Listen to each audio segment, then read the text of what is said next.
Attention, brace yourselves. Captain Kern commands the floor, battling for justice, bringing down the house with force.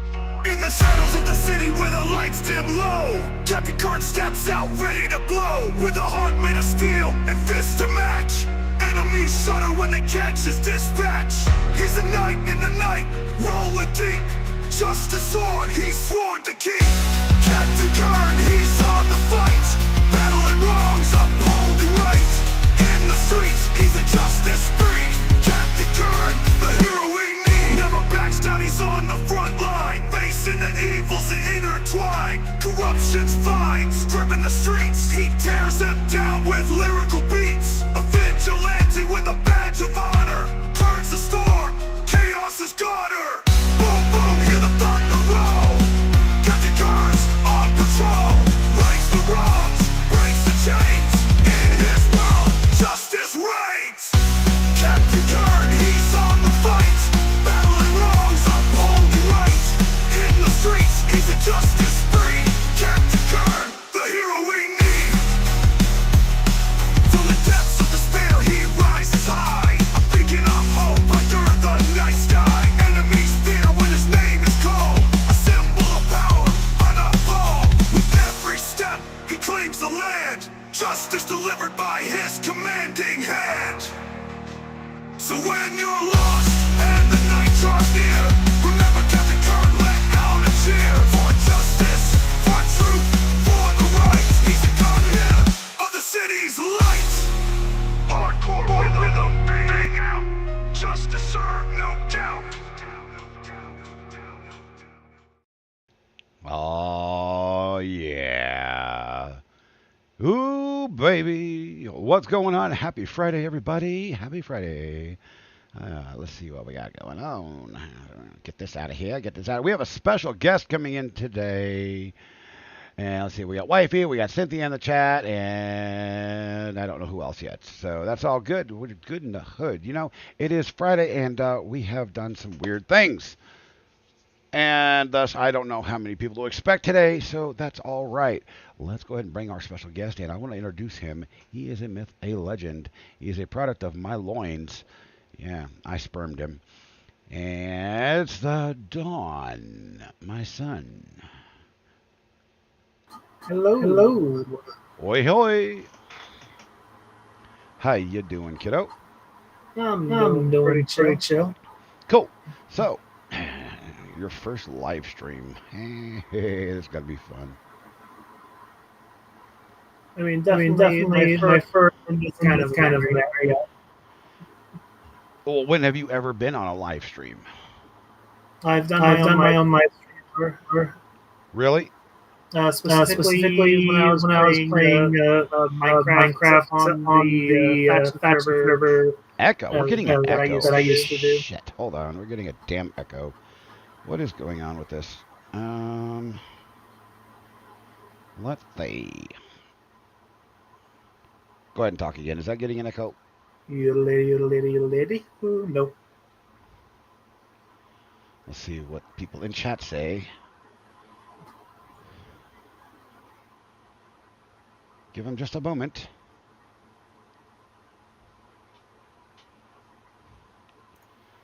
Is there still an echo? Okay, it's good. It's good. Sweet. Right. So the EQ on my desktop, because for some reason it's outputting to desktop as well. I don't know. I have gotten tired of dealing with Windows audio issue bullshit. Anyway. But I will be honest though, not a lot of people came to my factions live streams, mostly because it was mostly mind-numbing grinding. Yeah. So, you know, I had the plan this morning. I was going to go and try to play video games. You know, damn near blind, and I was like, no. Hey, Misty Rayborn, good morning. Good morning, Misty. How are you doing today? Kern, yay. Oh, my gosh.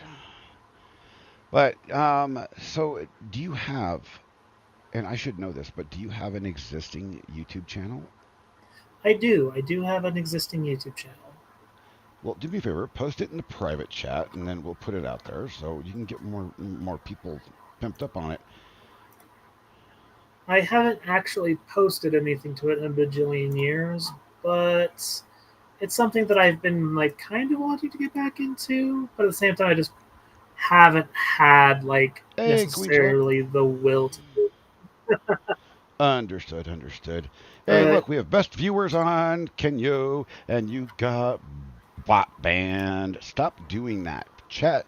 So here we go. We are broadcasting on Rumble, YouTube, Twitch, and X at the moment. And we always seem to get the best viewer crap on X and Rumble. It's quite hilarious. I just absolutely love it. Let's see. We're going to copy this. Open link in new tab. Currently, the only existing video it has was of a very funny low rank Overwatch game that's I was allowed to do some very silly techniques that realistically no person in their right mind should be able to do. Like, if I recall correctly, I was playing as the character Moira, and if I'm remembering that specific video correctly, because it was a while ago that I had posted it, uh, Yeah. the there was a we were playing on a map where we had to push a cart, and I made it look like pretty much as if the enemy team didn't have eyes, as my character would just literally just dance around and bounce around on the cart Uh-huh. with while being entirely surrounded by the enemy, and they were literally just ignoring me and letting me do whatever, and it was hilarious. Well, that's cool. So it's free for all Friday. We're just going to BS and have some fun, and then here in a little bit, we're going to open it up and you know see who else wants to join, just to chit chat and have some fun today. And I know that we talked a bit this morning, and I was like, you know what, this would just be fun to have you on and just you know do the things. What are you playing for games right now? Right now, I am going through one of my weird and fun pastimes of flying around the spawn of the the Pixelmon Minecraft server that I frequent or that I frequent. And have you seen the New World news? I have not looked at New World since the last update that I tried to get back into on, and I did So successfully get back into the Fellowship, but like immediately afterwards, like after doing some story stuff, I just kind of was just like, mhm. it's like it's not like I fell out of it. It's just I kind of forgot to do it. so they came out the other day. They've been putting us on the hook for almost a year now, going new content coming out next June, and so at least for the last 6 months, they've been going big new stuff coming out, blah blah blah, and we can't give any information out, yada yada yada, and then I broadcasted it during the Game Awards live stream, the Dev Awards thing for all the games. And the big announcement was, ooh, they're going to put it out for console. Now, Hmm. as a pervert of video games, how many, what is the percentage do you think of console players that play MMOs? Honestly, I think that the market for MMOs on console is most likely very small. Like you're talking at that point, you're talking to folks who frequent games like Final Fantasy 14 and like other MMOs that have been successfully ported to console. Yeah, so that was the big thing I was talking about is you have Final Fantasy, and I think BDO is available on console as well. And nobody plays Black Desert Online anymore. It's a shitty game. And I actually looked the statistics up. It's less than 20% of all console players play an MMO. Yep, and I personally would think that that's So, mostly due to the fact that consoles tend to not focus on that particular market because they don't normally have the capacity to. Yeah, yeah, and so they're going to have crossplay as well.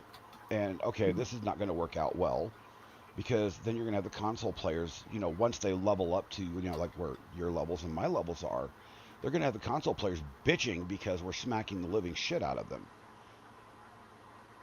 Yeah, no, that's always a fun issue. I mean, I remember looking back at how Overwatch addressed certain issues like that with crossplay, or at least not necessarily with crossplay, but with specifically with the the age old argument of keyboard and mouse versus controller, Hmm. because that's really where the crossplay issues come from. Because professional level gameplay on a console looks entirely different than professional level play on a keyboard and mouse. Oh, most definitely. I mean, plus you have, with when you're talking console and you're talking joypads and stuff like that, you have, almost every game has a mandatory aim assist because you can't react fast enough. Not like a keyboard and mouse. Your reaction times are so much slower, and aiming is a nightmare. You know, so you're going to have auto assists on a lot of things, and that gives an unfair advantage. But on the other side of things, the latency is so damn high on console games that it's not going to matter. They're just going to get pissed off and leave. And Yep. New World, they came out with a what we're doing video, and I did a reaction video. I did a reaction video a full day before Baggins did, Hmm. which was hilarious because he got 12,000 freaking views and I've got like 200 I mean, and no sometimes comments. Oh, sometimes that's just how the but social media game goes. it is. But so they were talking how it's going to have this, that, and the other, and it's almost like literally everything. What the hell was it on my desktop? I don't know. But almost everything was completely geared towards PVE content. They added a new raid, a 10-person raid, and I'm like, so did you give us a new PvP arena? Do we have an OPR map? No, we don't. You know, Yeah, they I did they I did take part of a territory, I think it's Cutlass Keys, and make it open world PvP mandatory. Big damn deal. yeah, a territory that realistically very few people go to. Like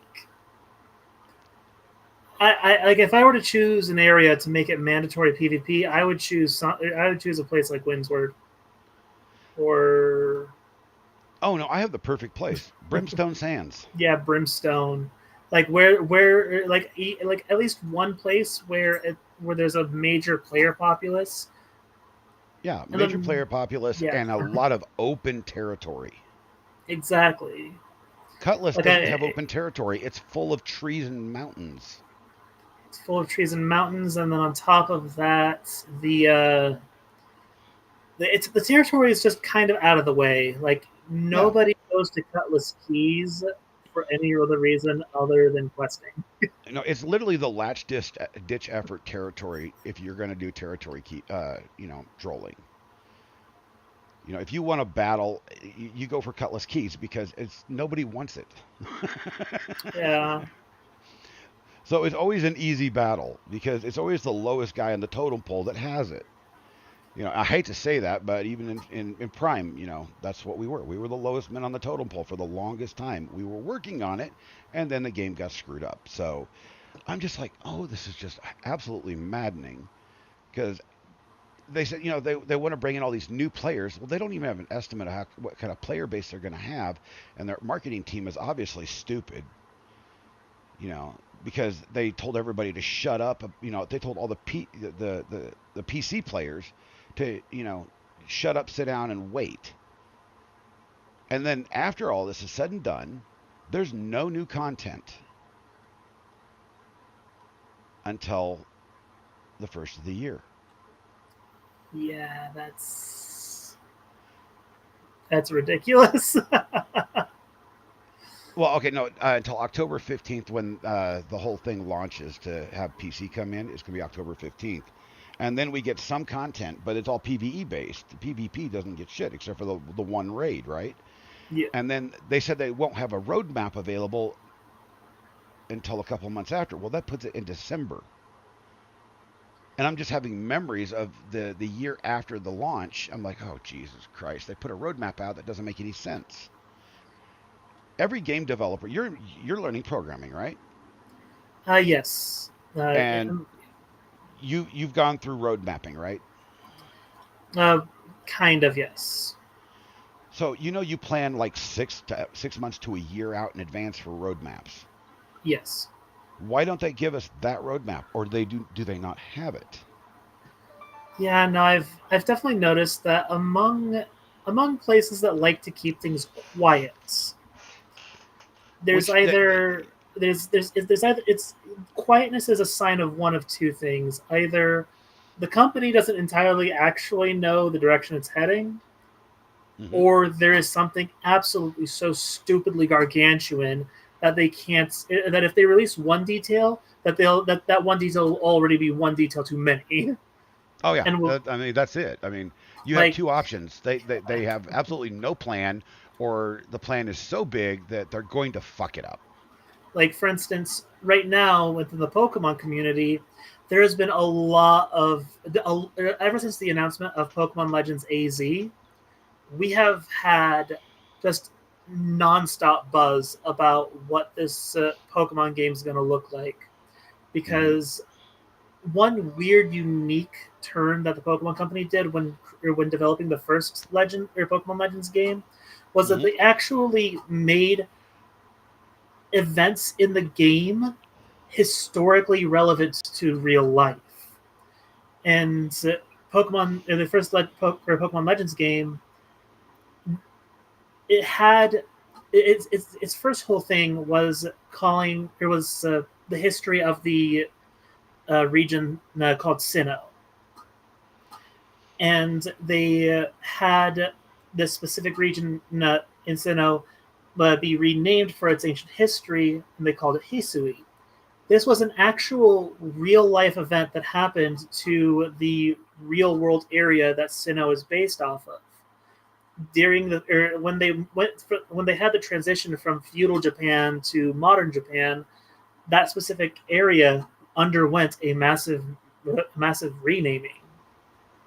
Uh-huh. And that was a huge portion of explaining the history within the game, which built so much lore. It allowed for so much more world building that just wasn't there for that for the Sinnoh region. And now now with Legends ZA, with what they have released about it, they've kind of done the same thing by basing the events of the game off of a real world event, because Legends ZA takes place in the region called Kalos, which is based off of Paris, not Paris, but France. And specifically, this is dealing with the city in Kalos called Lumiose, which is based off of France. And one of the major themes of the game that we know of right now is that Lumiose is going under a big remodeling project. And we don't know exactly what time period this remodeling project is supposed to be taking place in. If it's supposed to be modern, or if it's supposed to be past, or if it's even supposed to be future. There's been a lot of buzz about what time period this remodeling project is supposed to be, but it's based off of the real-life historical event that Paris, France did go through, which was this grand renovation project. We're talking literal massive chunks of the city of France the city of Paris, holy shit, being absolutely just obliterated and rebuilt to the tunes of millions of dollars per block spent. I mean, there's a project like that going on in real life right now. You heard of the new capital city coming to Egypt? I did not know that. Yeah, they're building a brand new capital city from ground up. Jeez. And it looks amazing. I bet it does, because I'm not gonna lie, when places like that actually put in the time and efforts to rebuild something as big as and important like that, it just they tend to put a lot of effort and planning that previously wasn't thought of with the previous city. Hmm. Well, I've been keeping track of that, and I've been keeping track of that what is it, the Saudi Arabian one, the line. Oh, the line. Ew. Yeah, they broke ground on that thing, and they're starting to build already. They've got some foundation poured. I'm actually interested to see how they're going to do, some of the engineering on it, because a 15-minute city is nearly impossible to build with the scale that they're talking about, plus the sheer number of people that they want to move in there, without having everybody shoulder to shoulder. Yeah, no, last I heard about the line was that they had dramatically cut their original plans. As far as I'm aware of, the last I heard, like they still Yeah. got grandiose plans that are still absolutely massive, Oh, I mean, and would yeah. still be a feat of absolute just sheer human ingenuity. But Hmm. it would, but like I don't know because like I like the idea of a 15-minute city because of the fact that it does have a lot of appeal, especially with the fact that you don't need things like a vehicle for your average everyday life. You walk 15 minutes one way, you're at work. 15 minutes the next, you're at the local bar. Like, and it's a very interesting concept that I do very much so enjoy the thought of. It would be. Mostly because of the fact of living in the United States for so long and only ever knowing the US way life of, oh, here you are, you're going to drive on highways for like 90% of your existence. I mean, yeah. The most of the rest of the world has no. I mean, it's literally between us and Australia for who can drive the longest distance to go to the grocery store. You know, it, there's not too many countries where an hour to 2 hour commute is a standard daily average. Yeah, and I actually agree with the rest of the world to think that an hour to 2 hour commute is absolutely ridiculous. Well, it's our own fault because of the way we build neighborhoods. You know, the thing is, I don't want to be. I don't even like in this small town that we're in. I don't even like being 100 foot away from my neighbor. I want to be 3 miles away from my neighbor. You know, So by your default desire of how you want to live, like it that. was like yeah, it was like I was talking to you this morning. It's like I want to buy a piece of land, and have the whole family move there, but I want it far enough out of the country, out of town, to where if I literally want to piss off my front porch, I can without being arrested. And honestly, that's very fair and that's very reasonable. My first answer would be just to put up a privacy fence. Well, then it couldn't be my front porch; it'd be the backyard. I mean, no, If if you you because put if up you a if, most cities, if you live in town, you can only have a 4 foot fence in the front yard. fair, I guess then maybe talk to your local city council to see if you can get the rules adjusted, I want a ten or foot just fence in the back and 6 foot in the or front. There you go. or pee very closely to relatively closely to the fence, so that Hmm. way, and make sure that there's no gaps, because of course then you'll still be arrested for public indecency. Yeah. Well, as you get older, you'll find out that things don't look the same as they did when you were in your 20s. So yeah, there is that too. Of course, I have no modesty. I told the doctor the other day, I'll just strip down naked, run through the damn hall if you want me to. I don't give a shit. I mean, truthfully, I think that Americans as a whole are just widely the weirdest group as far as being Oh prudes hell is no! concerned. You have apparently not read about the free love movement over in Britain during the '60s. You talk I about have not. weird. Holy cow. I'm just saying that to this day, like the average like English male feels more comfortable being naked in a locker room than the average American male does. Okay. Well, yeah, because they're not quite as fat Well, not only that, but they also they in general. understand what everyone in the locker room's there for, and that's to get undressed and dressed for whatever they're doing. I mean, that's true. That's true. Speaking of locker rooms, did you see that Leah Thomas got banned from the Olympics? I do, and I have a Wholly lot of approve. I've got a lot of mixed opinions about it. I wholly approve because it came out. So get this. So in a side conversation, the dude that is behind Leah Thomas admitted that he only took the hormones, female hormones, long enough for him to qualify in female racing. He had no intentions of being, quote, trans. Still doesn't to this day. And they also took his title away from him here in the U.S., and I'm so freaking happy about that because Yeah, shit like that is shady as fuck, and it completely ruins the whole thought of women's sports. When you've I got a mean, 6 foot plus dude that has not lost any muscle mass whatsoever, is strong as a freaking ox. You know, you got to admit the dude's built like hell. I He mean, was 427th in men's swimming, and he ended up first in women's swimming. Now, what does that tell you? first and foremost, I really genuinely do not think that there is a soul on earth who goes about their business, especially when it comes to trans folk, who honestly goes out about their business in that kind of a fashion.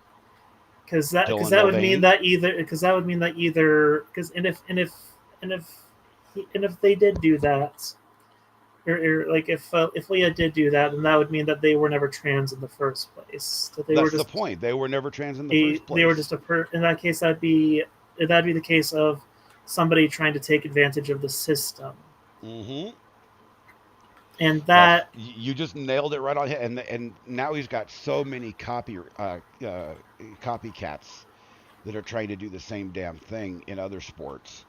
There was one in oh Jesus, what was it? Women's shot put or something like that.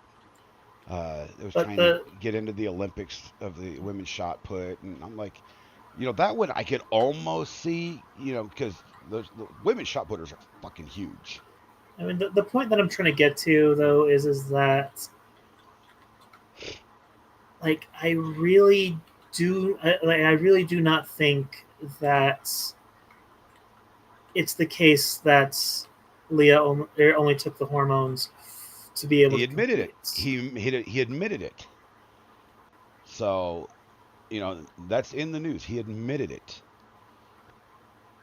You know, And he fooled everybody, and just like Dylan Mulvaney fooled everybody.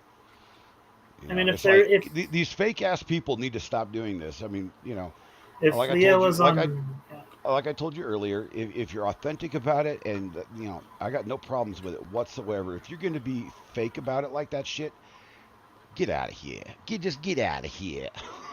I mean, if there is active evidence of Leah confessing on camera that they only did that to be able to compete, Well, I mean, and it works both ways. not because of their actual identity, then that is an insidious reasoning and only harms the trans movements further. Yeah, and those hormones will eventually lead to cancer down the road. What Cynthia says here, and That's you know, a hot take to been have. well, and you don't know Cynthia's background. I do, so I mean, it'd be most likely probably be quite right on that. But there haven't been a lot of long-term studies done, on any of this crap yet, you know. But there was an example on the other side of the token there. There was a female, was it 2 years ago? She took a whole crap ton of steroids to compete in men's wrestling. She didn't get kicked out. She still got her ass whooped, but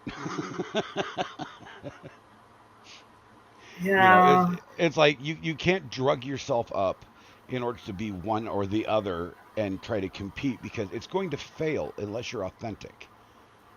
You know, But on this, it's just horrible that people do this type of crap. I mean, you know, this is one of the things you'll have to understand about my channel is if you heard the intro, it is literally about truth and justice. This is what I was telling you earlier. I'm studying my ass off on a lot of subjects so that I can actually speak somewhat intelligently.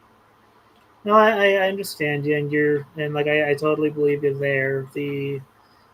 Here, like, it's just, I guess the only thing that I have an issue with is when others end up utilizing these quote unquote examples as what the standard is. No, they're using the examples as what the standard of fraud is, not the standard of everything is. However, what was it? The Olympic Committee had made a ruling that if you hadn't started hormone therapy, I think it was by the age of 14 or 15 that you would be disqualified anyhow. And And that's actually an older yeah, ruling. So, and no, and honestly, that's honestly a very fair ruling to have, in my opinion, especially in the modern day, yeah. where it is becoming more increasingly well known that those kinds of like those kinds of therapies and whatnot are normally, very regularly, normally, very easily reversible if there is ever a back thought. Yeah. But on top of that, like, with the knowledge that you can go through those processes so early, like, to end up with a more preferred outcome for yourself, like, in my opinion, it is a very middle ground approach to it. It is a very moderate approach to it, and it's a very sensible approach.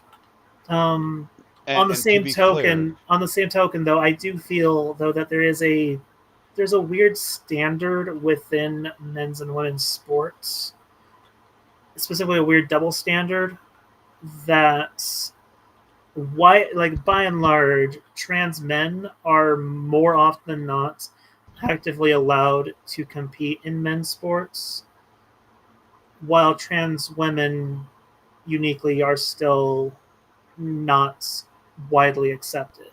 well, so So even that's without the Leah because Thomas issue, I mean, if you look at okay, say if you went and found the top 10 trans female athletes, you're going to find an average of a 6 foot tall person with that still has a male muscle mass and is twice the size of any other competitor.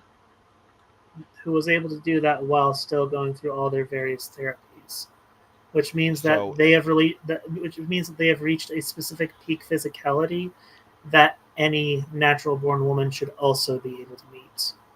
no, not at all. I know women that have competed on a national level, and there's no way in hell they could get that big. You know, the female body structure is not meant for that. I mean, That's I'd the argue that reason. no body structure is really meant for that, but Well, look at the size of you and I. We're born this way. This is in our blood. It's in all of our blood, all the family's blood. well, yes, I We are am. we I are was born a larger big men. person, but We that are doesn't all mean big that I men. was. Just because I was born as a larger person doesn't mean that necessarily that I was born with like the idea of me having big, bulky muscles in mind. Rather, on the contrary, my frame and stature are honestly more biologically driven towards the more negative effects of our family bloodline, such See, as obesity. I am on a seafood diet. I seafood, I eat it, and I need to stop doing that. And I pretty much have, but 'cause I eat like 2 meals a day, Dude, I and cannot say the same for myself. I honestly cannot say the same for I myself. wish that I actually need to eat more according to your mother, because I don't generally eat like lunch or I'll skip the occasional dinner because I'm not hungry any longer. I mean, I don't know.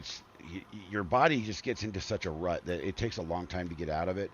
And at your age, you actually have an advantage well over me. So That your advantage, given brothers have an our even genetics, bigger are advantage. So because youth is easier to actually slim down. When you get old, it gets very difficult. well, yes, it is But true that it's easier to slim down when you're younger. Generally, it also depends on genetic factors. Like I can definitely say oh yeah, that based off of my own physique right now, that I definitely inherited those fun familial genes of hey, you're going to naturally have a slower metabolism. Hey, your body is going to be able to look at a cup of water and gain 50 pounds. I mean, there's no doubt that anybody on the male side of our family, we will never be anything but very large Hagrids that might be slimmed down. You know, that's just the Like, way our family is. and on top of that, just another thing that really furthermore just doesn't help is the mental health issues that's also run through the family. Well, yeah, we're all nuts. And like, for You just instance, live and learn. there's actually a lot of recent research that was put out that suggests that there is a high, not just suggests, but outright says actually that there's a high comorbidity rate between those who have ADHD and those who are obese, Hmm. mostly because of the fact that, again, or not again, but mostly because of the fact that people who have ADHD tend to have a very strained relationship with food Oh yeah. because of the fact that we either forget to eat food up Good until the morning, very Jenny. last second, or we end up, or when we do finally feel that need to eat food, we need to eat everything. Yeah. Well, it's like the other night, your mom made her. Well, actually, I think she had one of your brothers make her burritos. The baked burritos, and I kind of got slapped around a little bit. After dinner, she's like, "You should only have one." I'm like, "But I want two. I didn't eat four." I'm just over here like I'm the one who would have eaten four. You know, Maybe on a but bad day, I'd only eat one. I'm just thankful that my current weight gain I've this rapid weight gain has stopped right at 290. So you know, I wish I could say it's the same. oh kiddo, you have no idea. This hurts so damn bad. I With am. already with my nerve and my pain issues, it has just uh, it's not fun at all. I It's can just only horrible. imagine with the additive issues because for me it's I have like for me it is the rapid weight gain, but like it didn't stop at 290. I wish it stopped at 290. No, rather I the last time that I was at the doctor's office and got weighed, my weight registered as a brand of Xbox. Well, so and And I just know that remember, and I know that I haven't done anything much else to like lower that number, so I'm pretty yeah, certain that that number is higher right now. just to remind you that we are on stream. Anything you don't want out to the public, just don't say. I'm So not afraid to say that I'm a large guy. I no, used no, to no. I'm stream just as a I'm just large kid. reminding you because I know you haven't been on a live stream that much anyhow. I do this like every day or every other day, so I'm used to everybody knowing my business. Yeah, it's not a big deal, but just gotta be cautious. I just gotta be cautious, I guess. I can't let Speaking of everybody know. ADHD, I have something to show. This is actually one of the funniest damn things I've seen recently. It is sad though. Let's see, where is this? We gotta find it. We gotta find it. Gotta find it.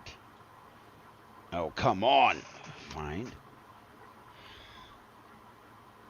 ADHD. If I could type, it would be awesome. Here we are.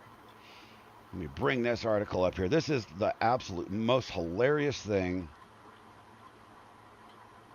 because this is a company that started up and during COVID and screen share and where is it? There we are. Is this the one? Share.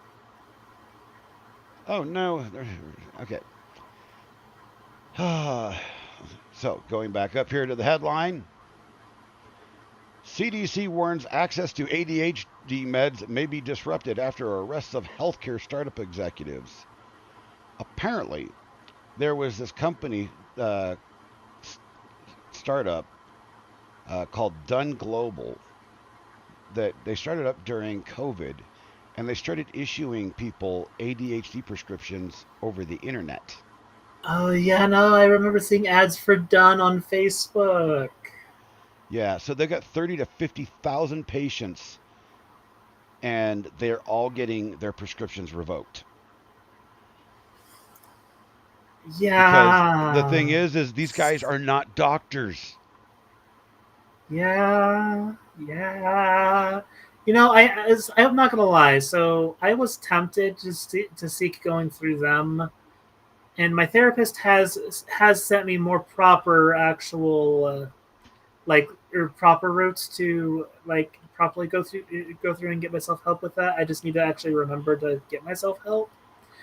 But you know, I saw those ads and I saw that like they had really cheap pricing, and I was really tempted to go through them, but like Well, there was that's just the reason they had cheap pricing.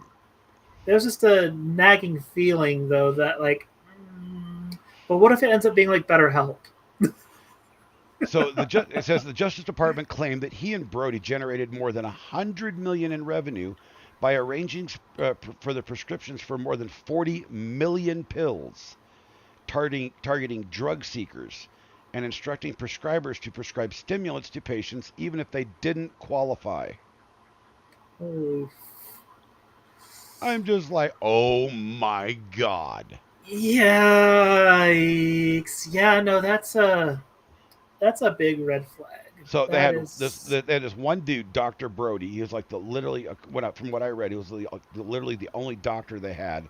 Everybody else was just a worker there, and they digitized his signature on all the prescriptions. I mean, it's like, oh my God! And both these dudes got arrested, and I mean, Dude. it's like, holy crap, because Adderall is an opioid. Yep. I'm just like, oh Jesus, this is freaking hilarious. God, I wonder how many false accounts were made just to get extra. That's what I was thinking earlier today when I read this. I was like, this morning, I was like, oh my God. Because that's Could you imagine? It's like, so I was reading through another website that actually had another article on this. They were talking that their average prescription was $40 a month Yep. I saw for that. Adderall. So street value for Adderall currently, according to the FBI's webpage this morning, is about $40 a pill.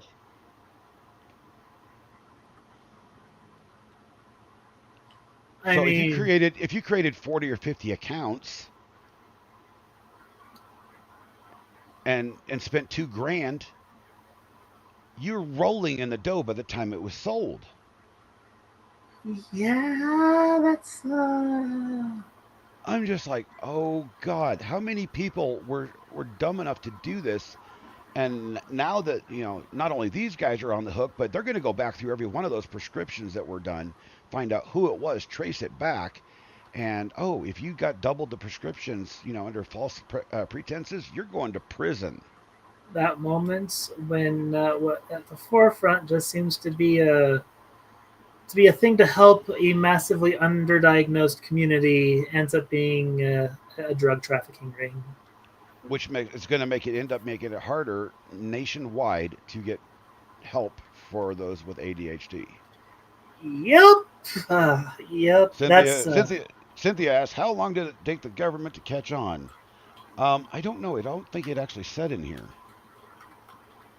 It had to have been a couple of years though, because they just arrested these guys.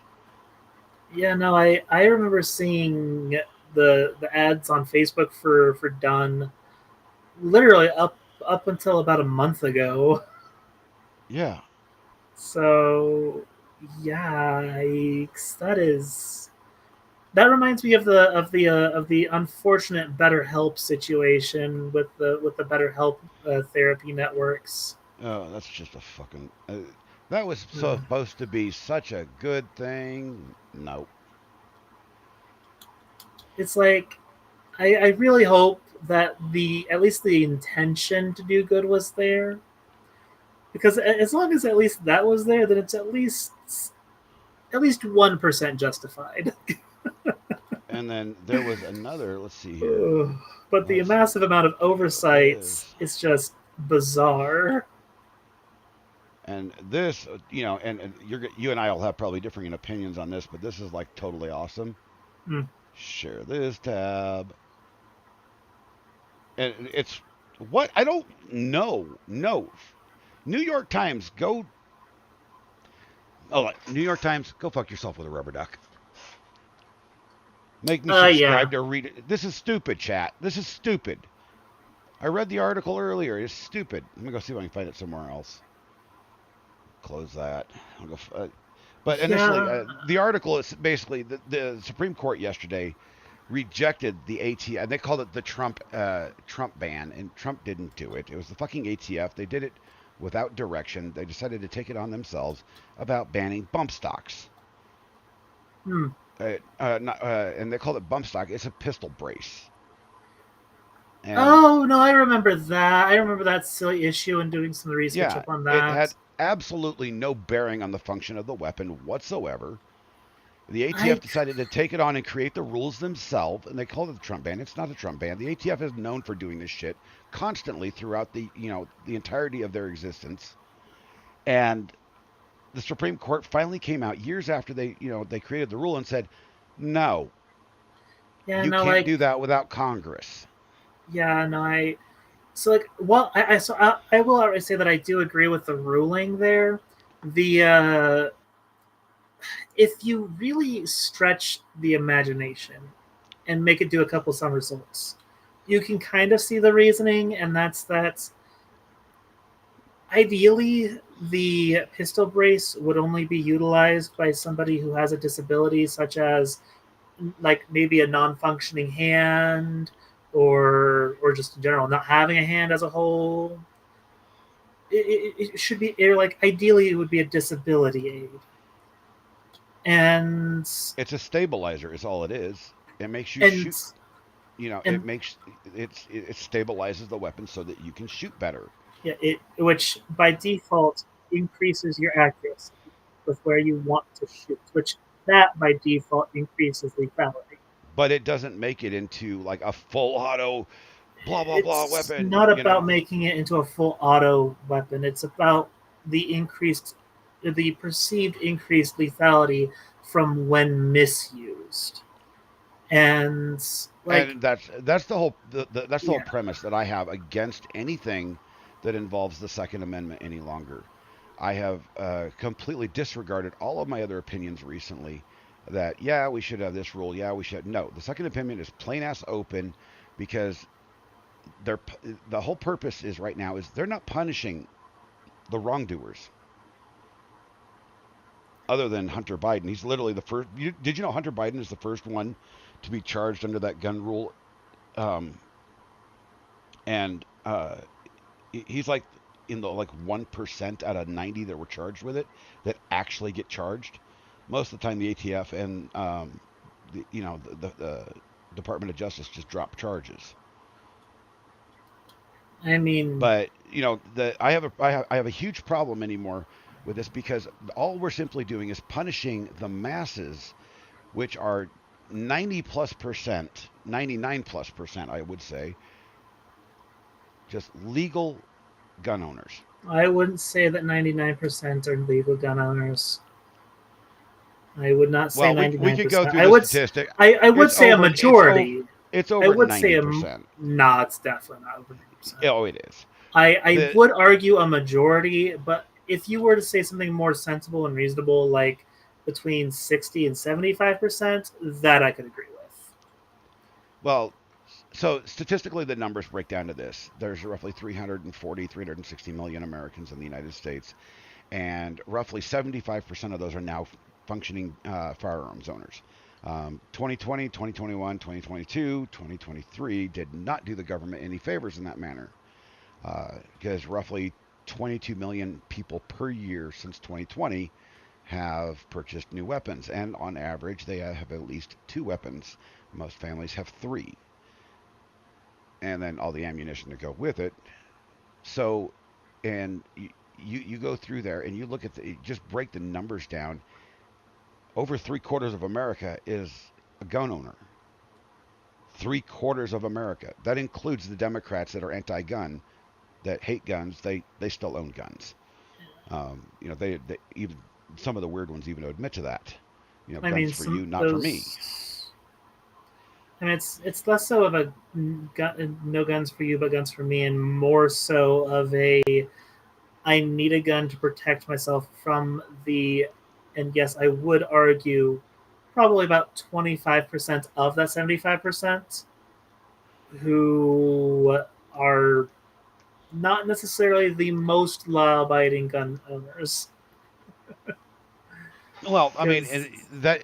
that turns into question: what do you consider a law-abiding gun owner?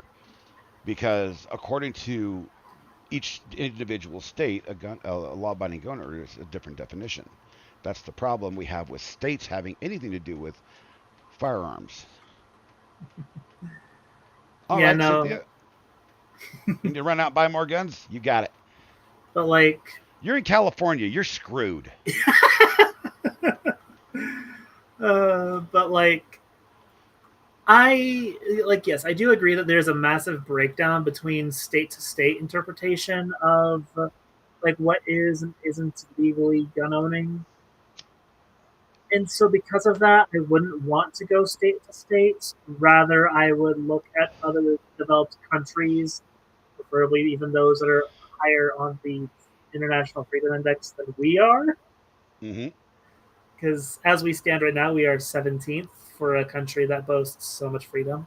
So much freedom. And we have lost so much just in the last few years. If you actually look at that number in 2016 and 2017, we were so much higher. Actually, if you were to look at it in 2009, in the Obama administration, we were so much higher. That's still debatable. The whole thing about firearm ownership in the United States is completely overblown because they keep saying, "Oh, we're the most dangerous country in the world." We are dangerous if you piss us all off at one time. However, if you take 5 cities out of the equation of the statistics for gun crime, we're literally not even in the top 50 of the most dangerous nations in the world. That's still And not every much single to one of boast those is a liberal, not Democrat, but a extremely liberal controlled city that has really, really hard ass, or city or states, has super hard ass, gun laws. I mean, that's super hard gun laws is definitely a bit of a stretch when on average the gun laws are pretty much the same throughout the U.S. But you have no, absolutely not, not even close. Like there might be specific defining differences here and there, but typically one's ability to buy an AR-15 is the same as it is in Texas, as it is in Rhode Island, as it is in Maine, Nope. as it is in Washington. Not even close. So, in numerous states, they still have a 2-week waiting period. In Hey, numerous states, they still have a state gun registry, which is against the federal law. I actually In think we should numerous have a states, federal gun registry because. the federal Oh, gun registry is illegal too, because it's nobody. Why is it anybody's goddamn business what I have in my home? I mean, it gives a good listing of like of what guns you specifically have to evaluate like Hmm. not only like your threat level of you being robbed and your guns taken from you by somebody who will do something wrong with them, and also just make sure that if something like that does happen, then hopefully ideally you're not held accountable for someone else robbing your place and using your So, guns. according to federal law, if you lose a firearm, you're required to report it to the ATF within 24 hours. Otherwise, you can be convicted of a felony for non-reporting a stolen firearm. And that is a thing that So should there's a be law. always a thing There's a law already in place for that. We don't need a registry. because they're slowly developing a registry because of all the or weaponry that goes missing in report. And federal law and constitutional law flat out states the United States nor any of its states itself can have a gun registry. There's already case law all behind all of this, and if you actually go look on a state by state basis of the sheer amount of gun laws that we have in place already, and then find out how many aren't even being prosecuted. They're not even, excuse me, they're not even being used whatsoever. And like here in where we live, where I live here, in Yuma County, we're a Second Amendment sanctuary county. So Yeah, no federal law is applicable here other than the background check. it That's the is only stipulation. applicable, but it is applicable, but the issue is that nobody actually upholds those laws. Being a Not even law sanct- being enforcement because they being a don't believe second it's amendment it's being a not second Am- constitutional. being a Second Amendment sanctuary city simply means that you are willfully allowing all and any illegal gun activity within your No, that territory. does not mean that at all.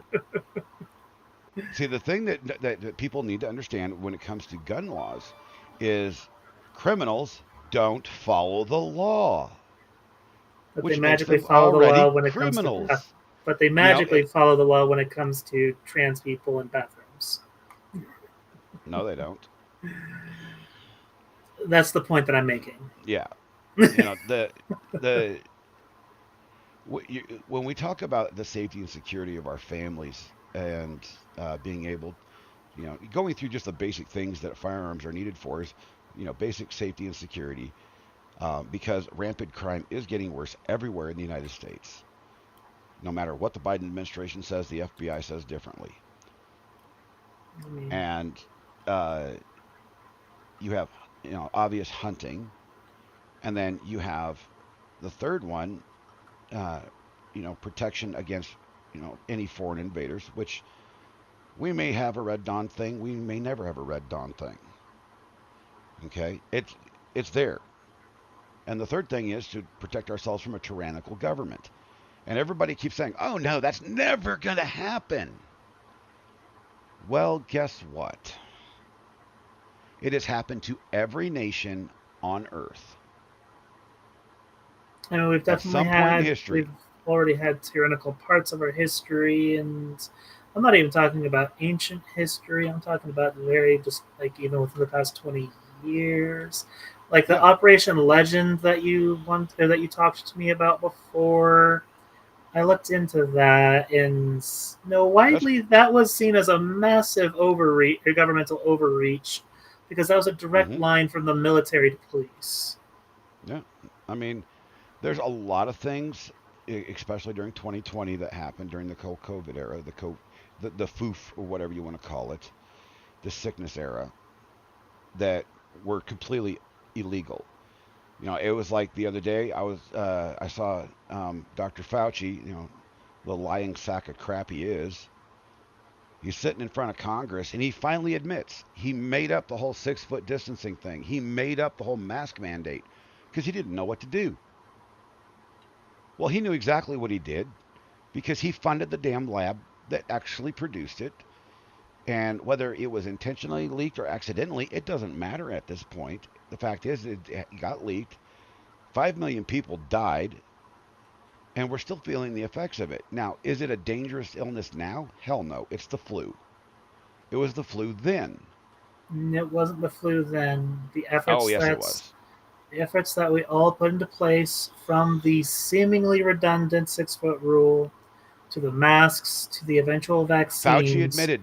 all had an effect on No, the vaccine. Fauci admitted it had no difference. He admitted in front of Congress. He was the one that implemented it. He admitted it had made zero difference. Tell that to the 5 billion people. Tell that to the 5 million people that you just said died. However, those 5 million people, every single one of them had a secondary condition. They did not die from COVID. They died from something else. Most of them died from pneumonia. Yes, it was I didn't die from a heart attack. I died from a piece of plaque that caused the heart attack. It's a looping logic that gets nobody anywhere. No, it doesn't do it. But the point I'm trying to make is the whole thing was bullshit. It was handled incorrectly, and the whole development, and now we're finding out that these damn injections are fucking with people so badly. Everybody, that got the injection has to actually start worrying about themselves. Honestly, even your mother. I didn't get it, thankfully, because I'm allergic to the shit they used to inject it with. But everybody is feeling these side effects. There's thousands and thousands of side effect cases that you can read about. And they're being published in these medical journals, and they don't know what to do. We're talking everything from flat out sterilization to heart murmurs to high blood pressure to blood clots, lung issues, lung disease, cancer that has never appeared before in history. It really sounds like a lot of people are blaming their already pre-existing issues. No, these are people that were verified. They've gone through the doctors. They were verified to have a clean bill of health, and they may have gotten COVID, didn't feel the effects of it much, just like me. Went and got the shot just to be, because the government said so, and have come out with serious health conditions. Some of this stuff is absolutely wild because, and I'm not looking at the news reports. I'm looking at the actual information coming out of these medical facilities and what's being, shown and told in front of Congress by doctors. And Fauci admitted he fucking made everything up. And I really do need to see exactly where he admitted that he had made everything up. Like what congressional hearing? What? Hold on. Like what piece of legislation? What paper? Like. Let's see.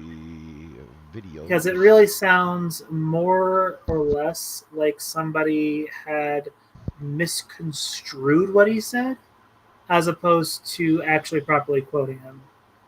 Nope. Let's see. I just picked a random one. I've never seen this video before, so we're gonna see what it looks like here.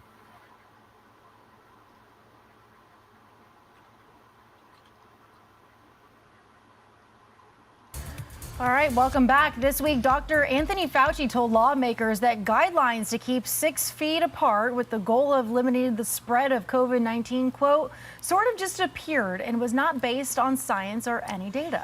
Joining us now with more on the recent development is emergency room and disaster specialist Dr. Kelly Victory, on the right side of history the whole time. Good morning. Good to see you, Kelly.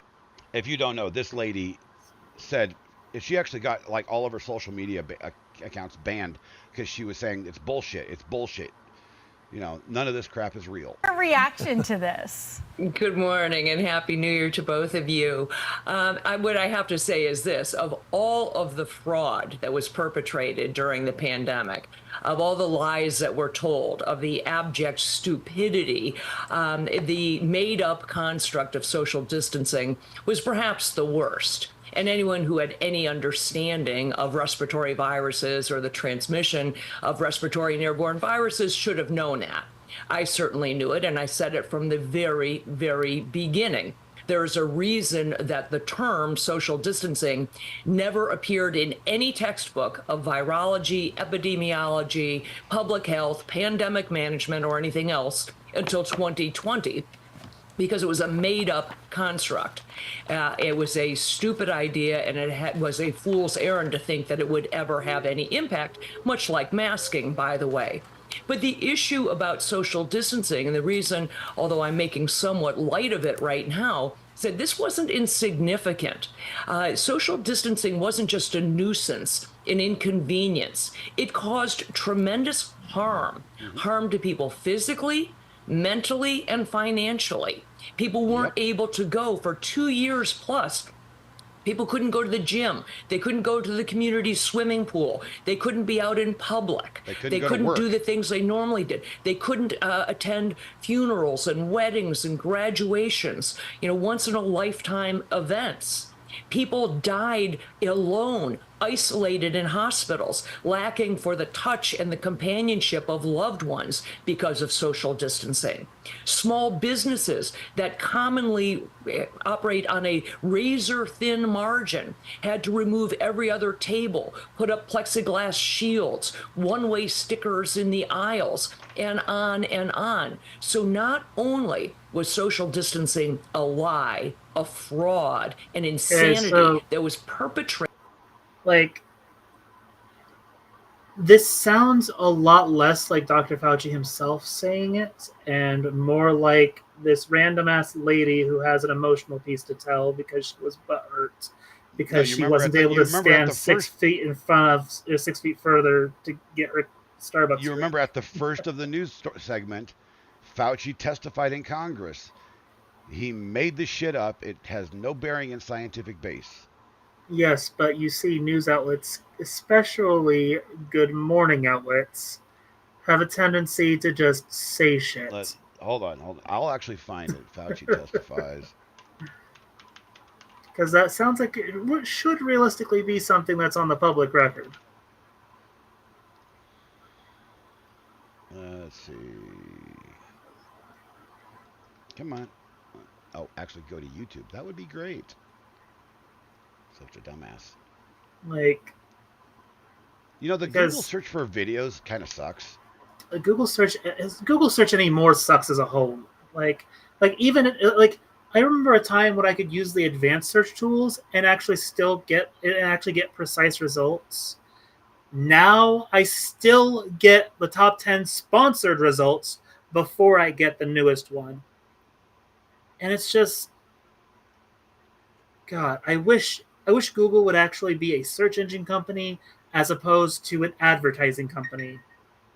Because holy hell. Like, oh.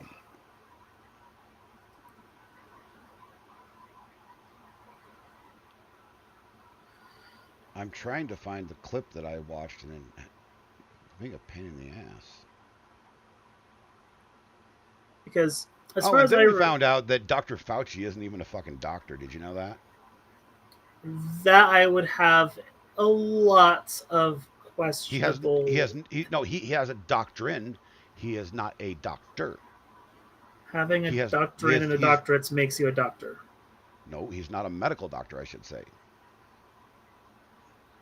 Running the CDC, you probably are a doctor. Nope, he's not. He has a doctorate in virology. That's it. He has no medical basis. He's a doctor because he has a doctorate in virology. But he's not a medical doctor. He's a scientific doctor. Two pieces altogether. I mean, they're not entirely two separate pieces, but Fauci admits. Now would I want a doctor who's specific in virology over a general doctor for general cases? Probably not. But at the same time, he's still a doctor.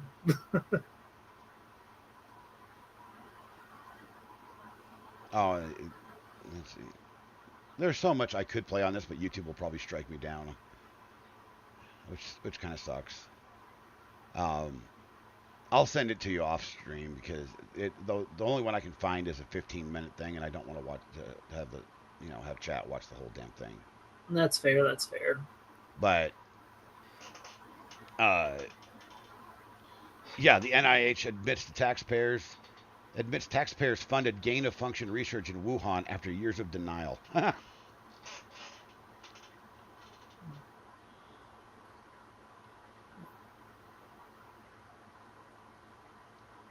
Yeah, if you trust him to take care of your family, feel free. Stop him from telling the country crap science. Exactly, Shenny. It's even the NIH is not backing this guy any longer. He's admitted to be a fraud, and then it's also found that he took a shit ton of royalties and kickbacks from Medina and all these other companies.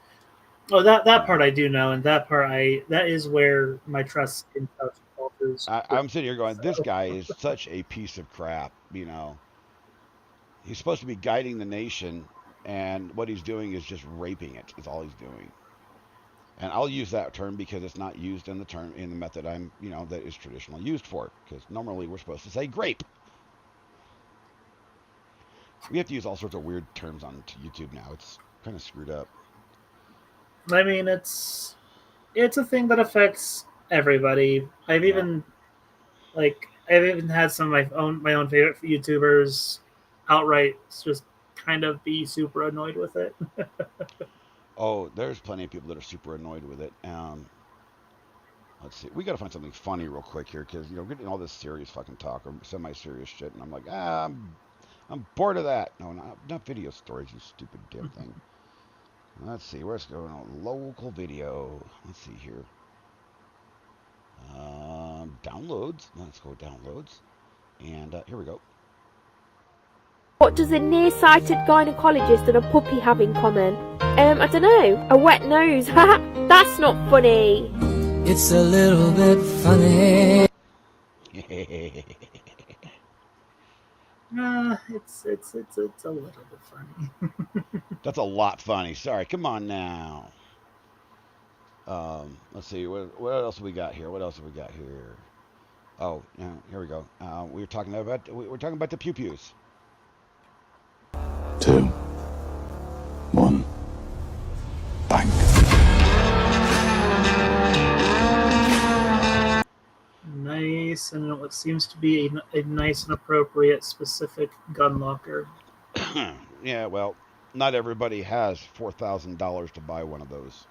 That's true, but I have mixed feelings on that whole front because in states like Colorado, where I do entirely agree, because on one hand, I do entirely agree that every gun owner should have an appropriate gun safe or ability to safely store their gun that's more safe than just on the wall.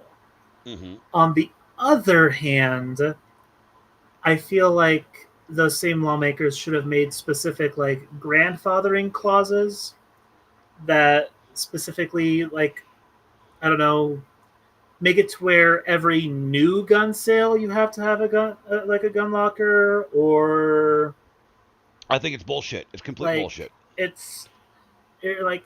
should have been specific grandfathering or paths to be able to own the things that the government is requiring of you. They shouldn't be cut and dry. You need to have this to have this. It falls into the same theology right now, not theology, but thought process that I've had recently. It popped up in my head the other day. Does the government mandate I have a garage? No. Why not? I mean, by and large, vehicles are dramatically hard to steal than common household items. Oh, it isn't about stealing. It's not about stealing at all.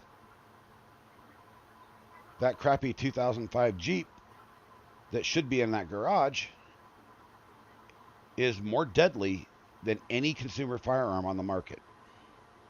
That's only because the only thing that's arguably worse than a malicious gun owner. It's any given American on the road in a vehicle. I mean, we saw that in New York City a couple years ago. Remember that terrorist dude ran over all those people. I mean, that was a massacre with a vehicle. That's true, but while you see the thing that like the major difference there that I perceive is that among all vehicle owners and among all the vehicles that are within the United States, there's a general and consistent, like, I guess, baseline logic that you shouldn't plow over a bunch of people, that you shouldn't kill a bunch of people. Well, that's a general. Meanwhile, it's not a general consistency to. It's not even a general common sense thing that people are taught to not point guns at people. It's not. And that's the parents' fault. And I shouldn't be blamed for that because you kids, you got taught firm safety measures when you were young. Did you not? I very much so remember that I was. I even still to this. Actually, maybe I threw it away. And But I used to have my old hunting license. You shouldn't throw that away.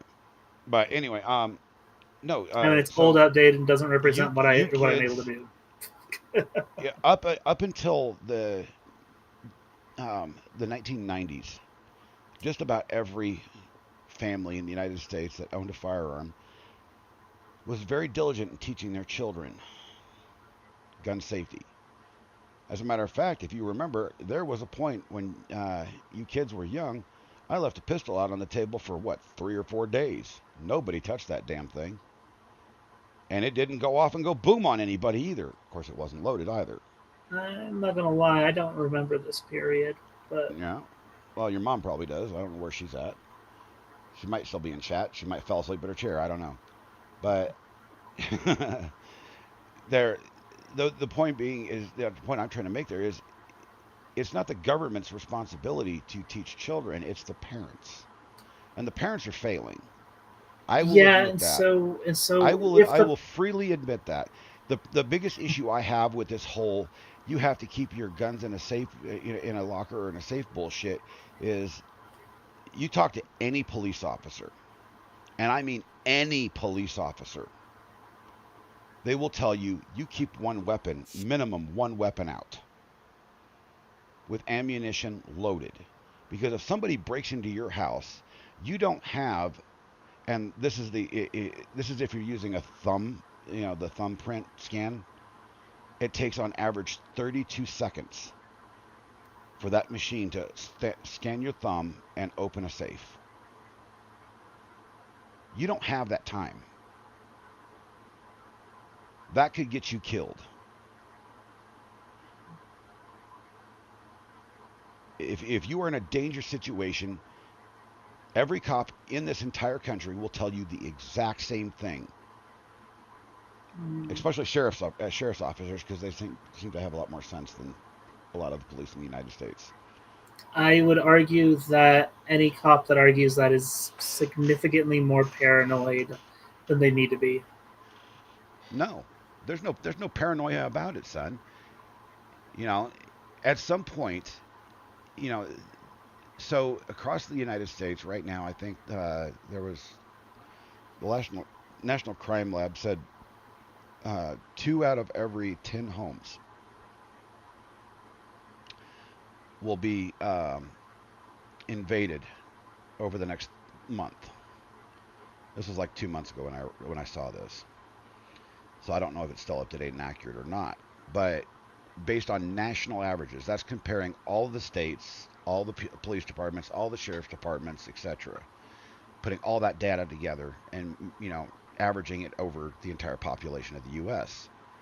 2 out of 10 is a big freaking number. That's a fourth. Or sorry, a fifth. That's a fifth.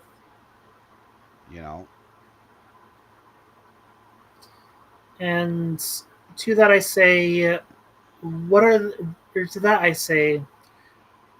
why are people breaking into other people's homes? Oh, because that's an easy one, because people are assholes. That is and have zero probably respect for personal property and zero respect for human life. unequivocally the most wrong answer you can come across. No, Like if you're going, it no, applies if you're to going, some people. It applies to some people. Don't get me wrong. so if you're But going to break into somebody's house, on and on I don't average, care about, there's I a don't. further ulterior reason why you're breaking into Oh, that home. you're probably right, and you're probably going to say they're broken, they need money. I don't give a shit. This is my home. This is my shit. This is my family.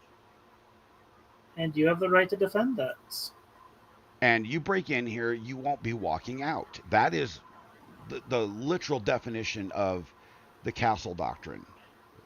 That's the one thing Colorado still has, and I'm thankful for.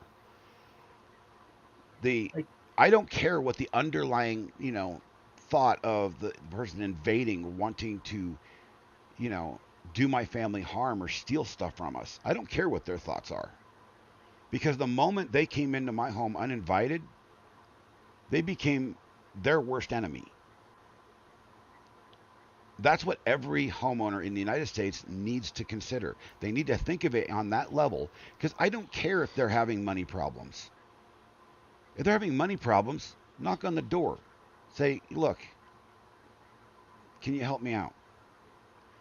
Don't go break somebody's window or break a door, do damage to property, go in, steal things that people have worked hard for. That's not right. There's not even a fine line between right and wrong here. There's a big fucking wide interstate. I'm not just because You an know? action is wrong doesn't mean that it's not reasonable. Breaking into somebody's house is not reasonable under any circumstances. No, it really does depend on the circumstance. Now, if you're like, for instance, if you are because you said this earlier, semantics do matter. This is a case where semantics do matter. If you are some random kid just looking to break into somebody's home just to claim the cool, then it just becomes the cool factor of, I broke into somebody's home. Then that's when it's dumb. That's when it's absolutely dumb and absolutely unnecessary. Fuck around and find out. Literally fuck around and find out. But when you're dealing with, say, a homeless man, which is more often than not the case, it's not a matter of stealing things because you worked hard for them. It's not a matter of it's not a matter of stealing things because you feel like you deserve them. It's a matter of stealing things because you need to survive. Because you're either going to steal those things, sell those things so you can have money to survive, or you're just going to steal straight up money to survive, or you're going to do both. So who's replacing my shit? The unfortunate perception is that since you're the person being stolen from, the unfortunate perception is that you should have the ability to replace it. Is that always true? No. It's by and large not always true. In fact, it's very rarely true, especially in today's world. But Two the rights fact of the don't matter, make it wrong. Two wrongs don't make it right. I don't care what the circumstances are. If you're a homeless man and you come up to my place and you're nice and you go, brother, I need a meal. Can you help me out? I'm going to look at you. I'm going to judge whether your character and how you presented yourself, not how you look, but how you presented yourself, is worthy of coming into my home, and I will feed you. I will give you some spare money if I have it. Will I give you my fucking TV? Hell no. Will I give you my family's life? No. Because more often than not, recently, in the last few years, home invasions have become violent. yes. And these people come in and they kill women and men, women, and children over a TV. Yes. And again, I think the point that I'm trying to make is being a bit missed because no one's asking you to give up your TV. No one's asking you to give up your belongings. The point is that if we utilize federal measures to help relieve these issues, then everyone on all sides is happier. A person who was previously homeless is now given at least a baseline of survival. Everyone else has that baseline of survival, ideally, and then on top of that, you get to keep all your shit. So, and I can understand where you're coming from on that. And It I have a addresses the solution. root reason. I have a real solution. We take all the money that we're spending on housing and feeding illegals in the United States and use it to feed our homeless and house them. I mean, you don't have. It's not an either or. You can literally. No, do both. it is because our country is unlimited funds. I mean, I don't know. Have you seen the national debt clock recently? We're at almost $35 trillion. And how many $1 trillion is that in unnecessary military spending? Well, over the past 30 years. I mean, you can blame Joe Biden for 200 plus billion of that because he's been sending money like it's fucking water over to Ukraine for no damn reason. I can also attribute Trump to a good chunk of that as well, just like I can Trump didn't send money to anybody. Trump took money from people. Trump took money from people, but at the same time, he also increased our military spending budget. Yes, he did by because an absolute shit ton. Because our military was so run down that we were driving 30-year-old tanks. Our armored personnel carriers were so out of date it was ridiculous. Our jets were like completely out of date. We were borrowing parts off of old F-16s that were abandoned in the airplane graveyards to fix the ones we had because there was no manufacturing going on. That is fair, and I will confess to that. Yeah, but at the same time, and that is all Obama. That's all Obama and Bush Jr.'s fault. They're the ones that caused that fucking nonsense. He was trying to fix something that his predecessors had done, and yeah, he spent a lot of money doing it, but he did not spend.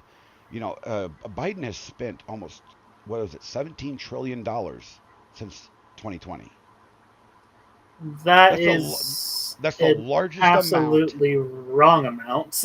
No, it's not. It's not. It's either 14 or 17 trillion. Because his Build Back Better plan, or what the fuck it was called. I mean, where the hell's all the money for that? Because ain't shit been done. Not a single piece of infrastructure has been done with it. As far as you can see, yes. And as far as what has been reported, yes.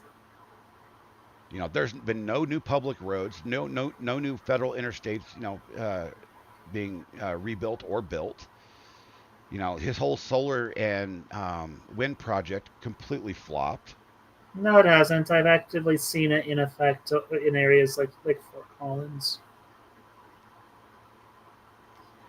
And a lot of the local farmers around where I live have very readily taken up.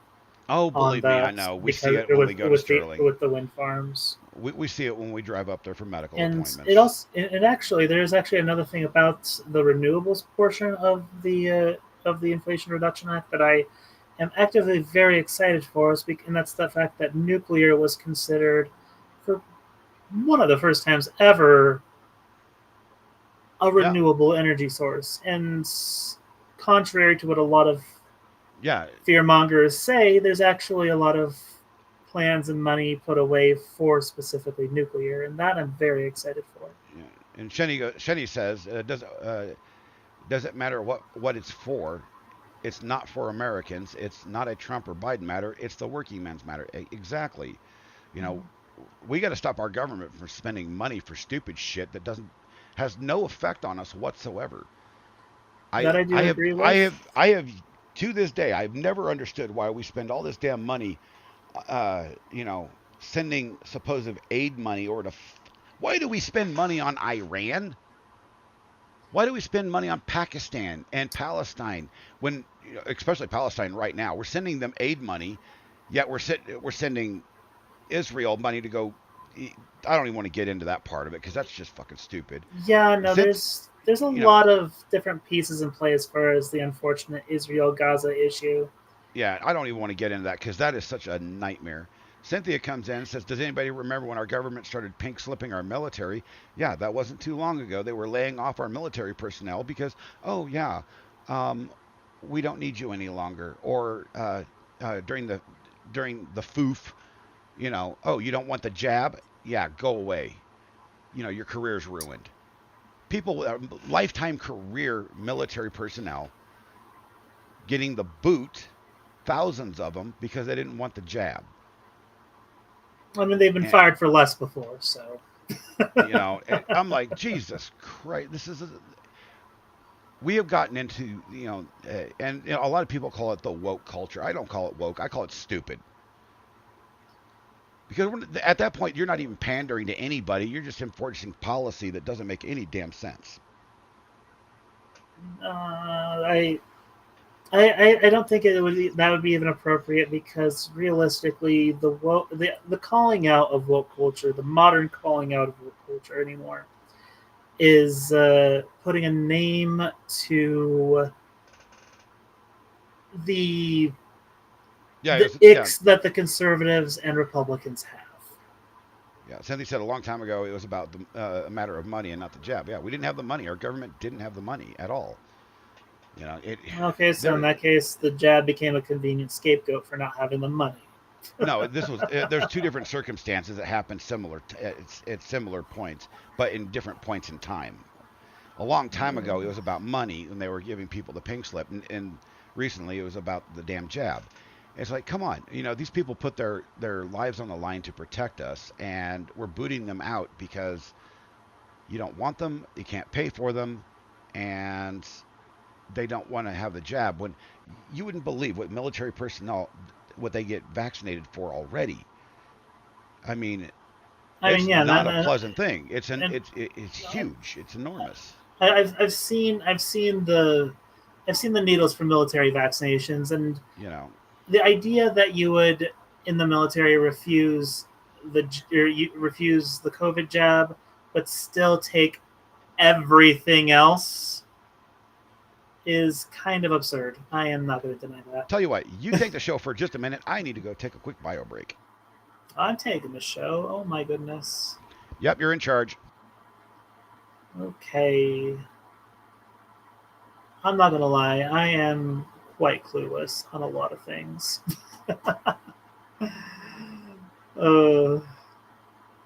And I also do not know how to do proper, in any capacity, proper community engagement.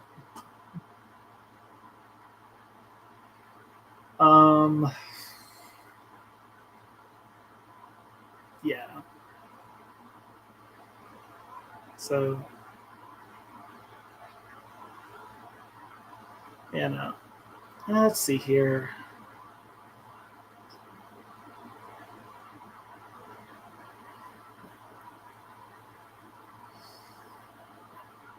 Talk about college. I mean, I guess I'm getting my. Currently working on getting my bachelor's in computer science, with the intention on turning that into a master's in teaching, so that way I can teach at the high school level. It's been kind of a career aspiration that I've had for the longest time. I was originally trying to get my degree in geology, but then the fun times happened back in 2020.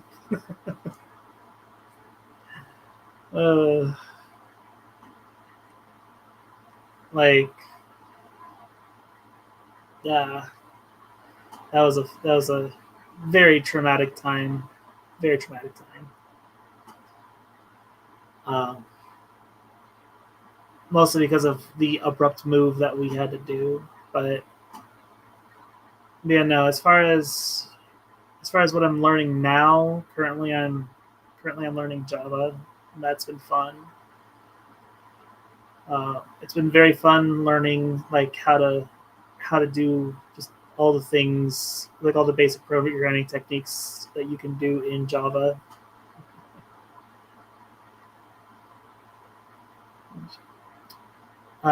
again, currently I am I'm currently learning Java, and in one of my classes, and in my other class, we're learning about architecture and design as far as computers is concerned. So like how a CPU how a CPU chip is made, and like how it interacts with your computer's RAM and all that great fun stuff.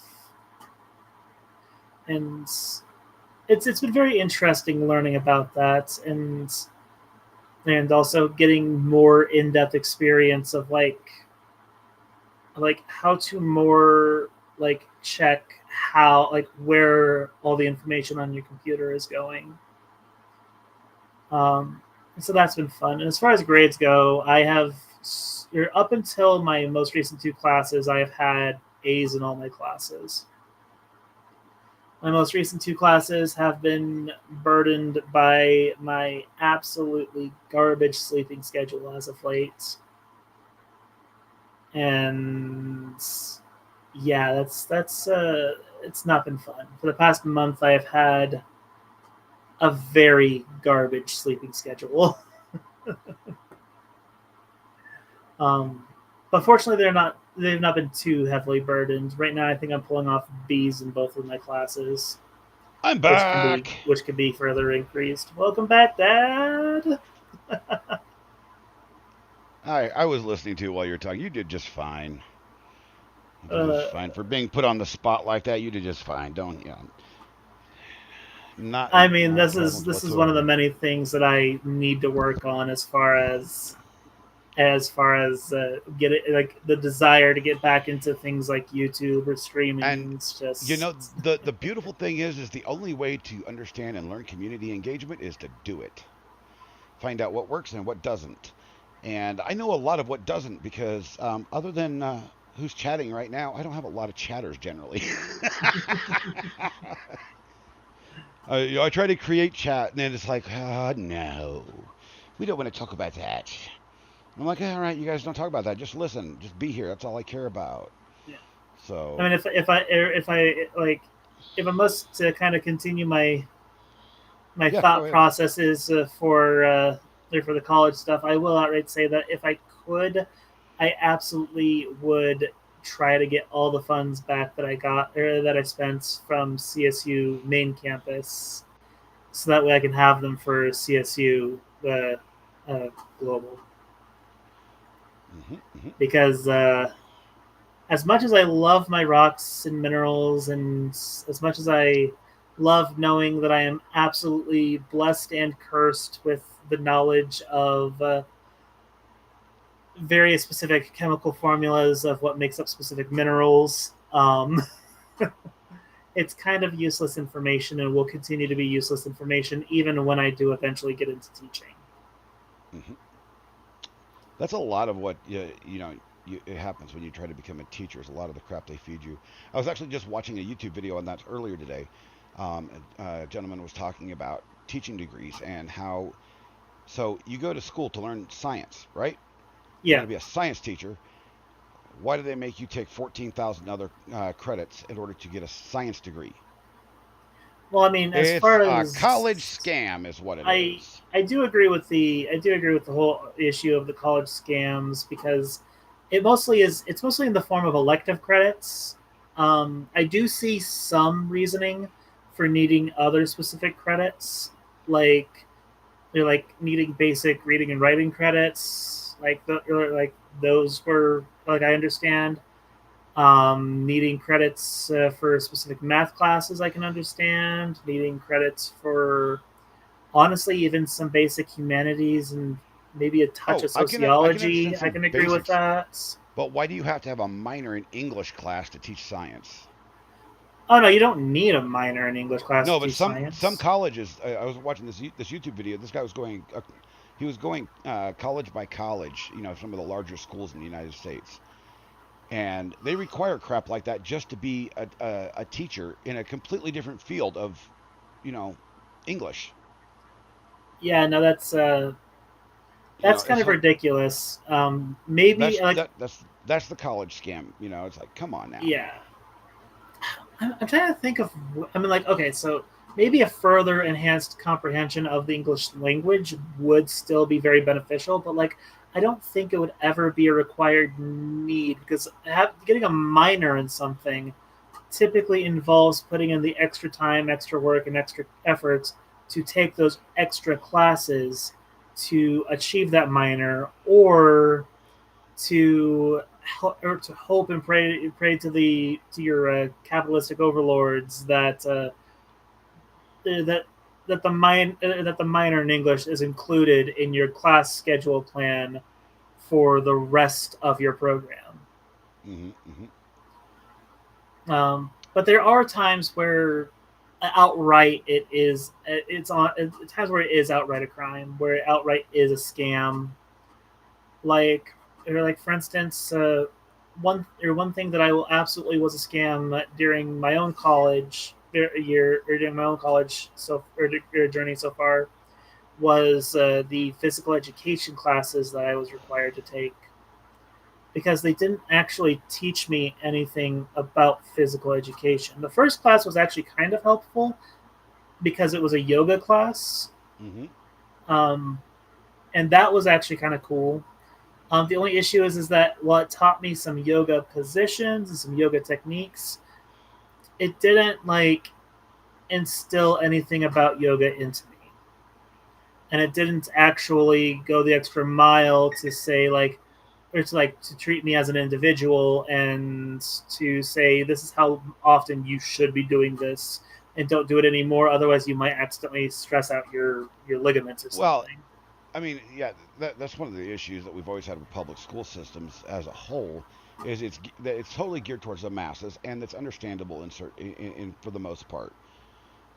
The problem is you have not everybody's the same. You have you know, especially like physical education. You know, when I was in elementary and middle school, you know, we still had to do the rope climbs, and you know, we started running the mile when we were like 9 years old. Yeah. You know, and it wasn't until later on we found out that some of the exercises that we were doing could actually harm our bodies. Yep. Because our muscular structure wasn't ready for that. And that's just because science at that point hadn't caught up with it. And it also depended on your muscular structure, your size, you know, if you were male or female. Because there was a lot of things that women shouldn't have done as children, apparently, in PE class, that they later on ended up paying for, you know, caused certain issues. It's we're just now finding this crap out, because you have to. The one thing I always tell people is you have to understand the United States is a very, very, very young nation, and we have fucked up a lot. We're going to continue to fuck up. You know, you look at countries like the UK, who have been around for literally thousands of years. And they're still fucking up.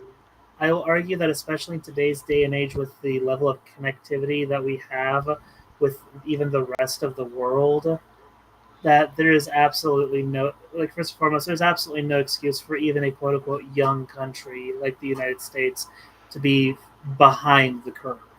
Oh, there still is, because so you have to understand, nobody reads history. And if they do read history, they don't pay attention to it. Because everybody repeats the same damn mistakes over and over and over again. You know, that's one of the reasons, like with the gun lobby is, you know, the anti-gun lobby is, you know, the Second Amendment supporters are out there going no. Because we know what this end result is. The government says, "Oh, it'll never get to that way." No, it's happened in every single society in history. They take away the weapons. You know, they first regulate it, and then they start taking away shit. You know, and then all of a sudden, you know, regardless of our Second Amendment in the Constitution or not, we're now under, you know, some sort of tyrannical rule, and we have no way to protect ourselves from it. You know, and we're not even talking ancient history here. We're talking, we're talking Hitler. We're talking Mao. There's a couple other nations that have done it even more recently than that. Luckily, there haven't been a lot of unaliving involved. Australia did it, and then they reversed a bunch of it. I love how people go, Australia is still an anti-gun. No, they're not. They reversed almost every single thing that was done. It's still a bit tricky to get a weapon there, but you could get them. I mean, you just said it yourself. It's still a bit tricky to get a weapon over there, but like at the same time, they still not only do they rank higher on the Freedom Index than the United States, but they also have significantly stricter gun laws than the United States has. Even with the repeals. It's the same thing. People tell me, "Oh, you can't get a gun in Canada." Want to bet? One of my best friends owns a gun store. I mean, and he has AR-15s. He has an MP5 sitting on the wall. There's just a wide misconception that I will argue that there is a wide misconception that you can't own guns in certain places. Like, there's so many people that I know who think that you can't own a gun in Japan, when yes, you can. Very much so can. And their gun laws are very invasive, in my opinion, because like not only do you need to be on a national gun registry, and not only do you need a gun safe and all the other fun stuff that we're kind of pushing for the United States right now, but the police will literally come up to your home periodically to check on your guns. Yeah, that's an invasion of privacy if I've ever heard one. And not to mention, if you are caught carrying that thing outside of your home, you are immediately arrested, sent to jail, and they toss away the key. Yeah, unless you have specific. Because they have no open carry or concealed carry permits there unless you're in security. Well, yeah, and on top of that, unless you're also traveling with the weapon with the intention on doing like something like hunting or something. I mean, that's one of the few exceptions, but then it has to be like in the trunk or in a locked case in the rear of the vehicle where it can't be touched. The rules are just fucking stupid. But we have another video to watch here. Money. Like, don't get it twisted. My generation and beyond, we're not like uber patriots. We know you don't like it here. You guys are offended by words. You're allergic to tap water. Your generation, you guys have to sit in car seats till you're like 7. When I was 7 years old, I was stealing my mom's cigarettes and selling them and trying to get parts to build my own car. My generation, chicks had tramp stamps and dudes had full-grown beards in like 7th grade. It's not like we'll die by our flag, bro. We know you wouldn't die for the American flag, but I bet you'd die for that little sparkly colored one. We really are kind of ashamed of our country. You know what, kid? I'd be ashamed too. I'd be mad if I came home and my dad married a dude and he's like, you gotta call him mom. And I'm like, wait, he's got a beard like you and you better call me mama, boy. I'd be like, why is the world like this? The world's not like this. It'd be fine if you called him like dad twice. Spankings. But calling him mom's just fucked up. Because no one's getting spanked. Calling him mom twice is just fucked up. I'm sorry. That's supposed to be it's supposed to be a joke, by the way. Well, I know. It's just it's from my point of view, it's a joke that makes fun of. It doesn't even make fun of sensitive topics. It just It points out a generational difference that is like kind of null and barely visible.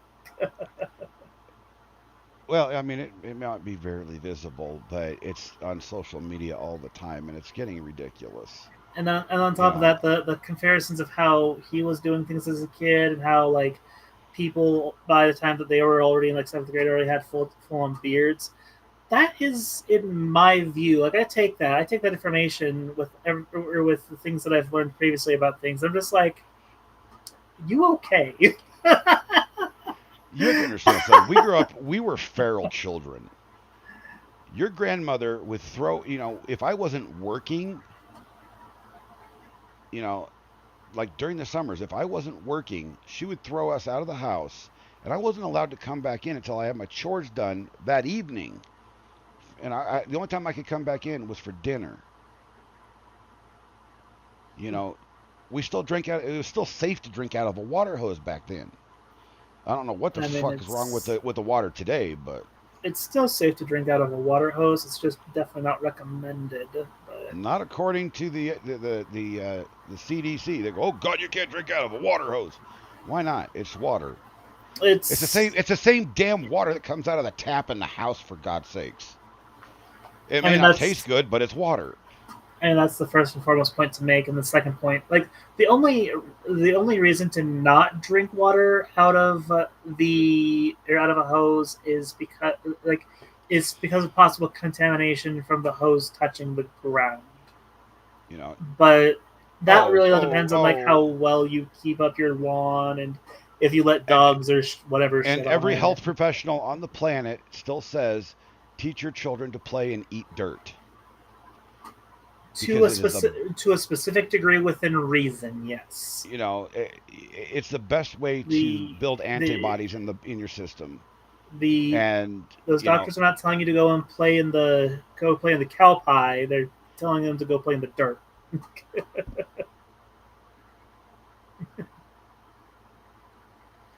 The dirt really doesn't have a lot to do to you.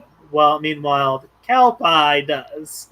hey, we said something that ignited chat. So what we got going on here? Misty says, "Yep, that's how it was," and laughs. And Cynthia says, "No, that's not it." What's not it, Cynthia? You've got me confused here. And your mother says, "So you get a bit of dirt. It's good for you. It is good for you. And if you get a wound outside, rub it in dirt. Honestly, if it's a small wound, rub it in dirt. It'll be fine. Again, it depends on Use some really, duct tape. You know, duct tape's awesome. Duct tape is awesome, but at the same time, it really depends on like how well you manicure and take care of your lawn, like what you put in it. Like for instance, if you fill your lawn with pesticides, there's going to be those pesticides in the dirt, and I wouldn't recommend rubbing that into your wound because that can inflame it. Oh, she says it's all the chemicals that the hoses. The hoses are made from the same chemicals they were back, you know, when I was young. Arguably, they're actually made out of safer chemicals. But I mean, no chemical in your body that is unnatural is good for you. That's, you know, there's a definite side to that. well, yeah. But I mean, eating dirt with pesticides can't be any worse than eating red dye number 5.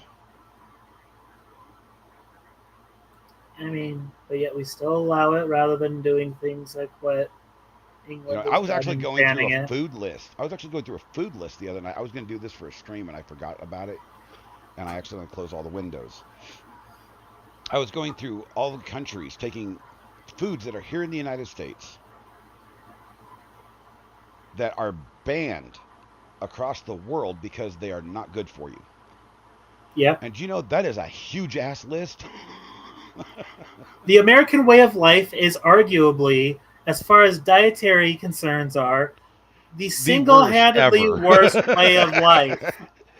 I mean, this is why this is when we say, you know, the old fogies like us, we say it was better back in our day because we didn't have nearly the amount of chemicals put in our fucking food that we do now. More chemicals put in your food because of the significant lack of regulation. No, we didn't. We didn't have nearly as many. Dad, y'all had Because- asbestos put in your food. No, we did not. Who the hell told you that?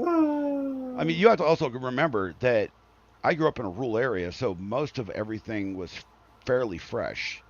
I mean, when you went to Johnson Supers or the other grocery besides Safeway, I can't remember the other one, Edwards Market, the meat was locally fresh. It was locally slaughtered. You know, pork, beef, and chicken, all locally sourced. Safeway was the only one that brought meat in from external sources. All the fruits and vegetables, especially during the summer months, were all locally grown at both stores. I mean, this is the way we used to do it. Now, they like shop all hell. They bring everything in remotely. You know, Y'all had copious amounts of lead in your food. Occasionally, and unfortunately, we still to this day have copious amounts of lead in our food. you know what? A little lead won't hurt you. A little lead won't hurt you. Apparently. I mean, it's better than the crap that we use today to prevent food from spoiling. God dang. But let's see, what is this video? You know, I actually recently had a very awkward experience with the lack of food spoiling.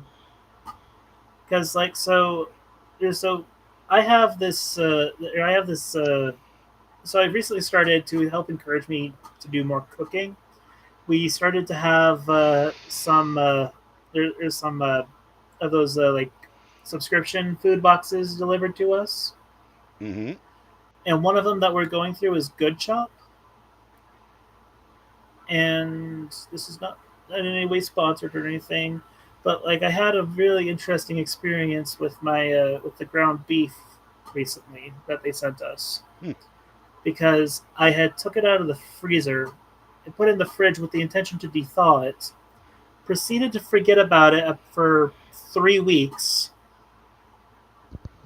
and I open it up after about midway through the 4th week, and the meat is still good, fresh, and doesn't have any smell to it.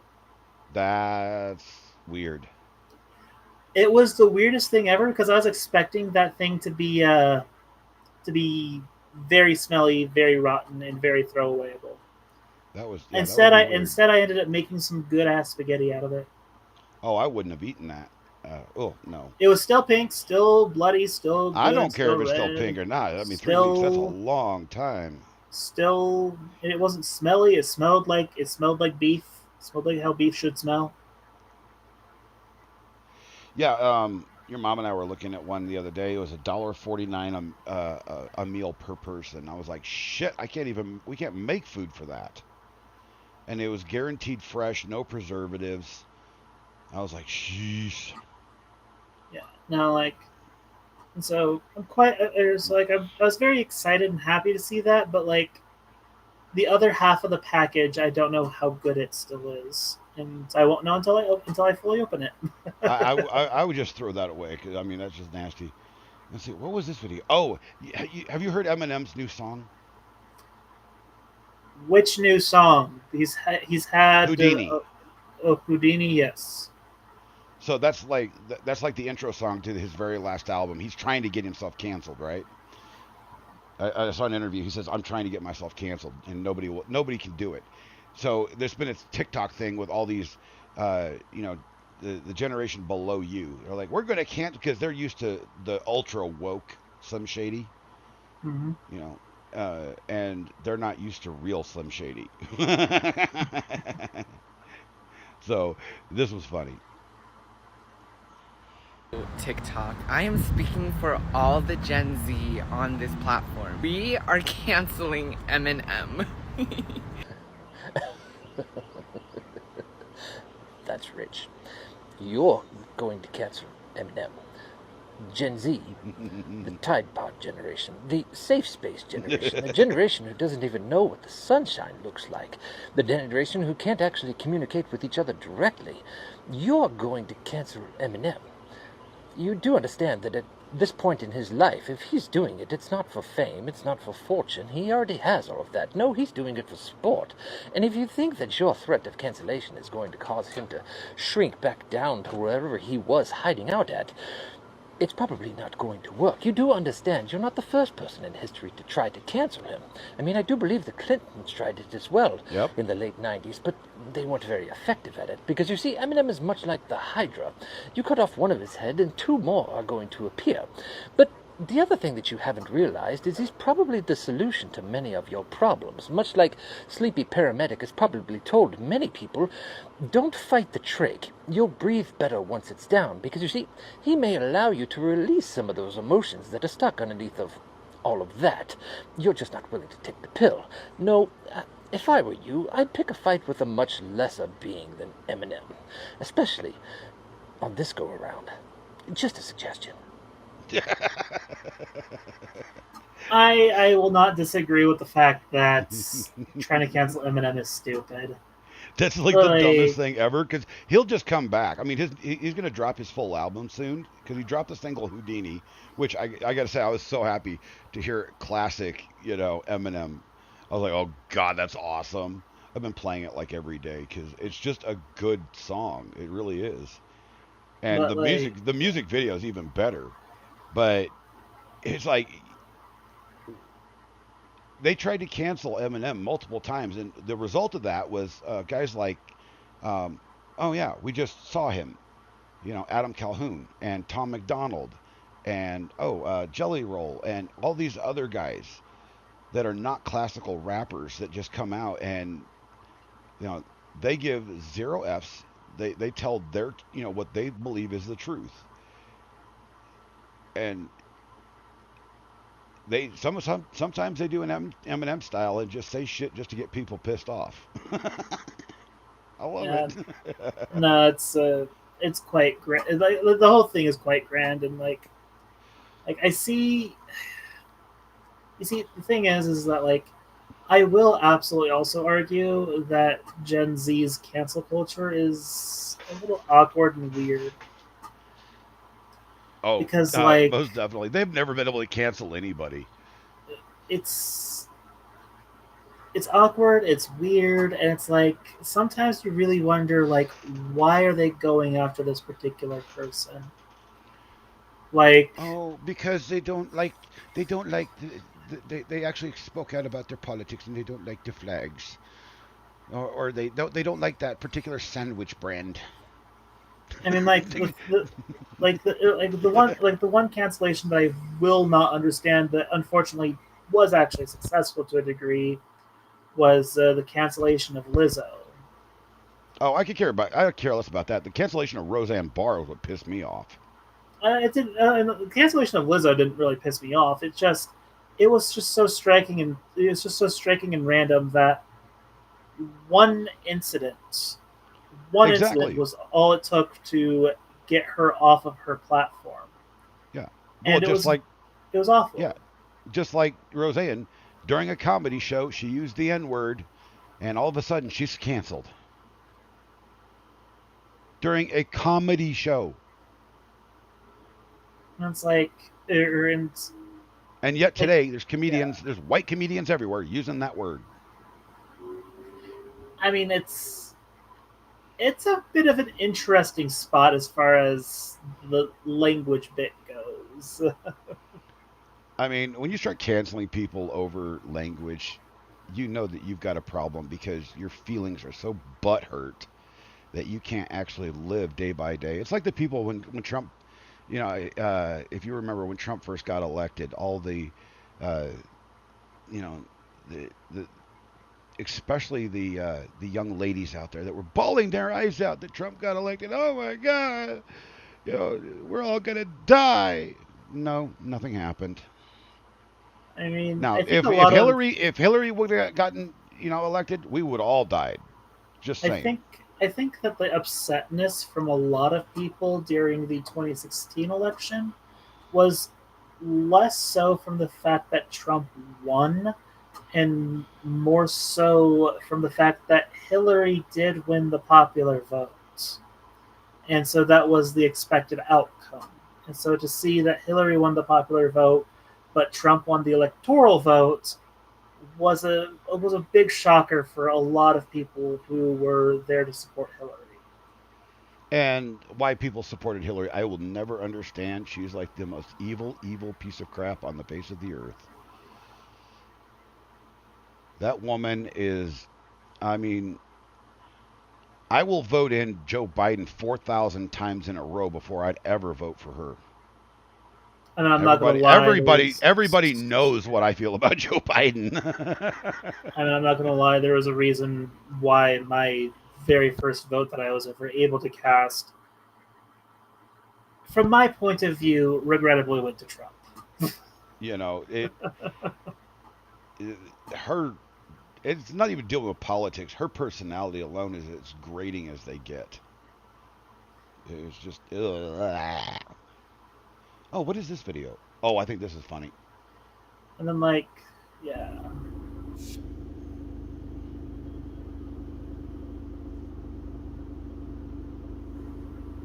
Chat, I keep forgetting to send this to the umbrella guy because it looks like him.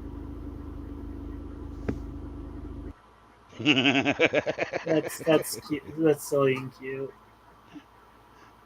You gotta have silly and cute, or else you just can't have a lot of fun. You know, there's a lot of people just don't place enough, you know, effort into simple laughter.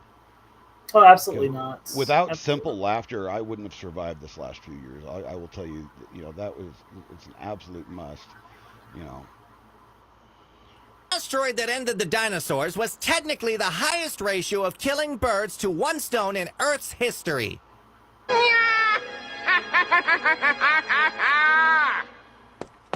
Until we meet again. Remember! If you don't follow that TikTok channel, you guys must follow that TikTok channel. That is one of the best TikTok channels on the planet. It's awesome. So, but we're at 2 hours, and I normally go 2 to 3 hours, and I think 2 hours is enough for today. What do you think? I'm personally down for anything. I know that again, as I mentioned earlier, my sleep schedule has been absolutely horrific, and with regard to that, I haven't went to sleep since 8 a.m. yesterday. Oh, well, there's one thing we can talk about before we get off. One thing we can talk about. Let me get rid of this. Let me stop sharing. Stop sharing. Hide. Thank you. Acolyte. Star Wars Acolyte. I have not seen enough of anything to have a proper opinion on that. The fact that Disney is blaming others for their stupidity of the show's failure is beyond funny. Like I've seen some of the trailers, and like the premise of the story looks like it could have been very good and compelling. But the fact that it has nothing to do with the sexual orientation of the individual, but the woman that directed this is an idiot. She destroyed literally destroyed the Star Wars franchise to the point where even Lucas himself, George Lucas, is like, oh God. I mean, to be truthful, Disney did that well before anybody else. But no, this, I mean, I've read some of the story and I've looked into it and I'm like, this could be good. And then I saw the trailers and then I started seeing the people that have actually started watching it and I'm like, what's going on here? It's got a 90 on the Rotten Tomatoes. A 90. There's no hit show in history that has ever gotten a 90 on Rotten Tomatoes. Critic or personal view? Both. 90 is a very good score. No, bad. 90 on the bad side. 90 on the bad side. It's horrible. The reviews on it are so bad.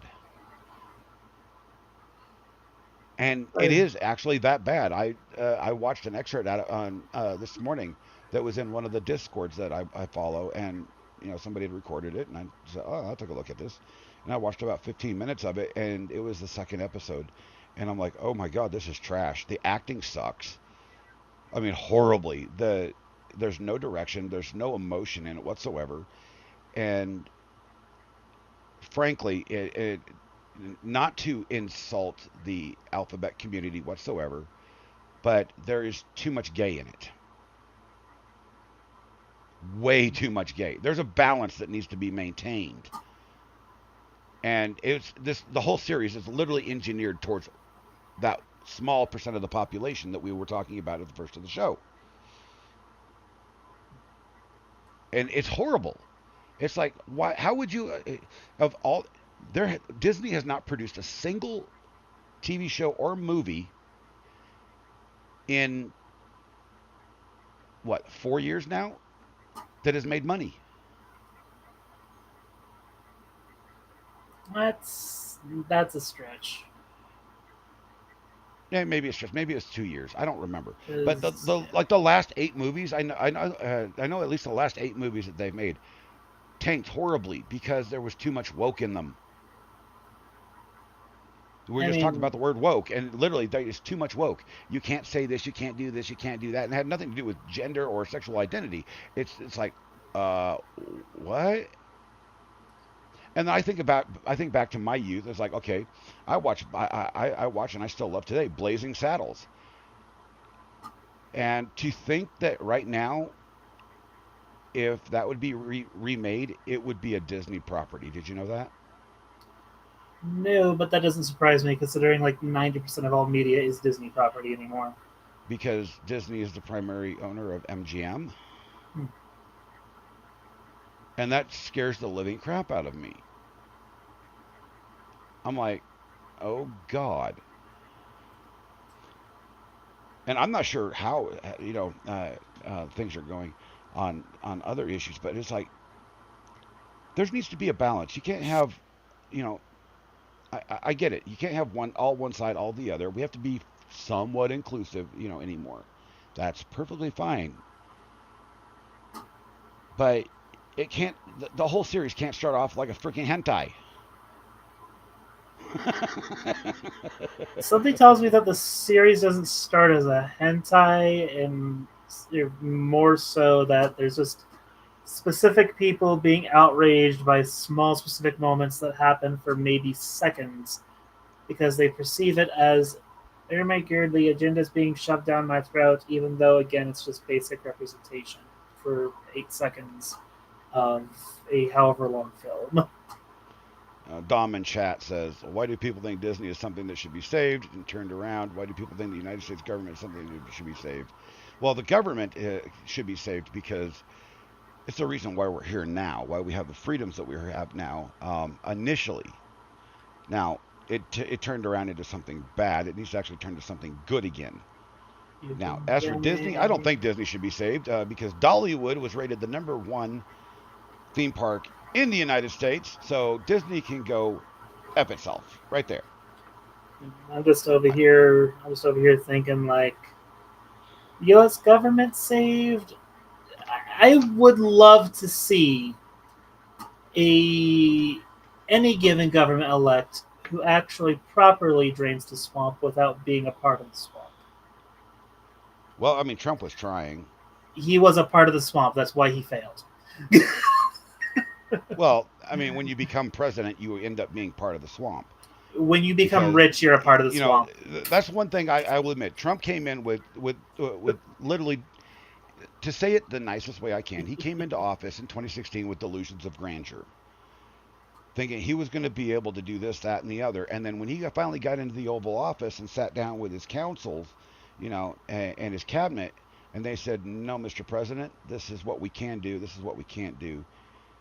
And he had to play their game and had to find ways around them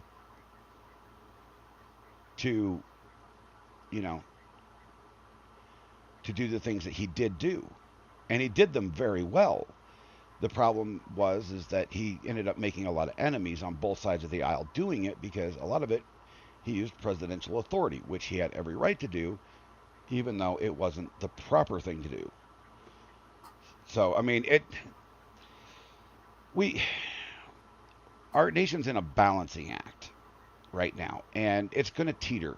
And there's a lot of people right now that say that this will be the last election, if this election ever happens.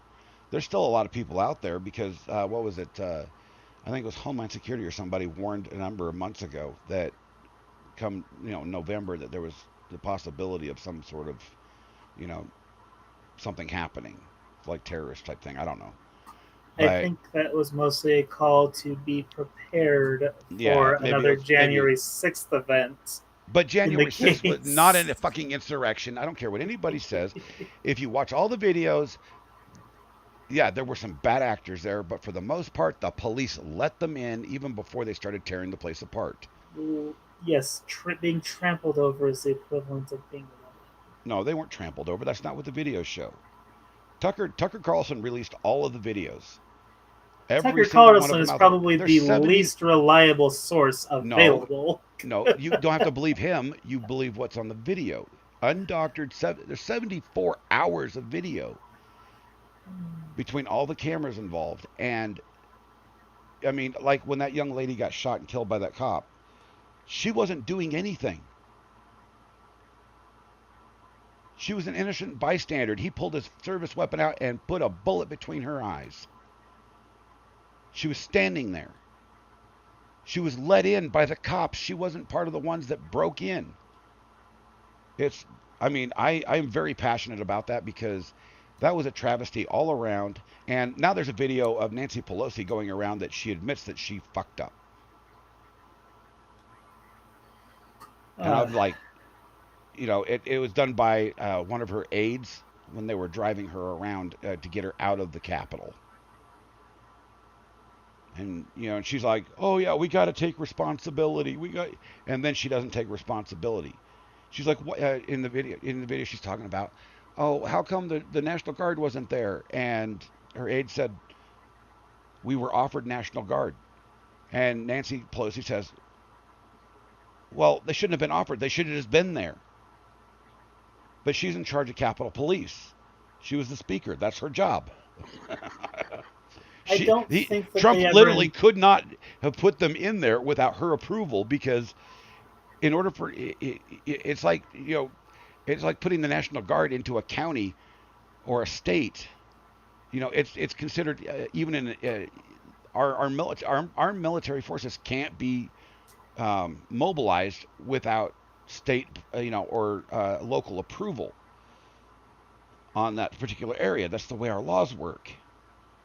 You know, I mean, yeah. Yes, but on the same token, historically, there's been no real set precedent for the not a insurrection. But it wasn't an insurrection. If you want to talk about insurrection, look at the Black Lives Matter thing that happened just this last year at the Capitol. They literally stormed it. Yes, They stormed by literally- sitting on the stairs of the Capitol. They I remember busted that and into did meeting that. rooms. They busted into meeting rooms. They interrupted congressional session, and that's all illegal. And nothing happened to them. See, I don't remember that happening, nor video feed of that happening, but I do remember it's all of that open. explicitly happening with the January 6th. Because all the mainstream media decided that needed to be promoted that way, because it's a story they needed to spin. That's the thing. That's the reason I don't watch mainstream media anymore, because it's always a story to spin. There's no truth in any of it. There's a nugget that you have to go look for elsewhere. There's You know, definitely it's just- truth in that. Back to Disney. Life is too easy. Way too many people spend way too much of their time on entertainment and pleasure. A collapse in the economy will force people to put out more effort in getting food. You're not wrong, Dom. You know, you're not wrong. But back in World War II and during the Great Depression, we had these things called Liberty Gardens, right? And it was a great thing because everybody planted a damn garden. Speaking of which, how's your garden doing?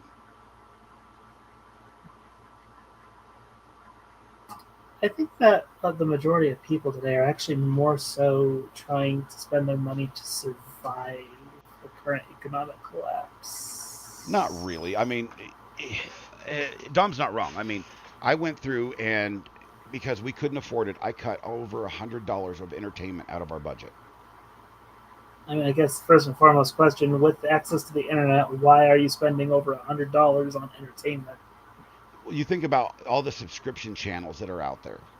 You know, Discovery Plus, History Channel, AMC Networks, Paramount, Peacock, Hulu, Netflix, HBO Max. Are you not only spending one at a time? Because like the only reason that I currently have both Hulu Plus and Disney Plus right now is because of the Disney fact bought Hulu. Yeah, it's because of the fact that they're currently paired together. That's the And only reason why I that have deal both. tanked too. Jesus, that was in the news day before yesterday. $90 billion loss. Disney purchasing Hulu. They was valued way more than it was worth. And like Aaron, like as a whole, I generally think that like, especially with access to the internet, that one would not be spending that much on entertainment. But I think there's one thing that we could, you and I both can definitely agree on, and is that unused properties in the city, they should be given tax breaks for allowing people to come in and create community gardens. Especially large agree. flat plots of land. Because Kind of agree with that. I that can also would- agree with the idea of putting small homes on that to help the homeless. But well, that too, but you know, food is a major crisis, even more than housing. Cost of food is so fucking ridiculous. I mean, I'll admit it. There's not much in our kitchen right now. Yep. We can't afford it. Because just in the last 2 months, the cost has gone up almost 20% here. For no damn reason. that's the one thing where Walmart's been kind of good with. Kind of depending on what you're buying. Because of the fact that thanks to thanks to them being so absurdly wealthy across the board, they can keep certain items very low on price, even through the worst times. I've literally been tempted to call you up and go, can you come pick up your mom and take her to Walmart so they can you guys can do the shopping at the first of the month and bring her home. The problem is you ain't got a big enough car. Fair. Yeah, no, like for instance, when the price of eggs skyrocketed during that small brief point period of time, where people You're were not quoting, wrong, Dom.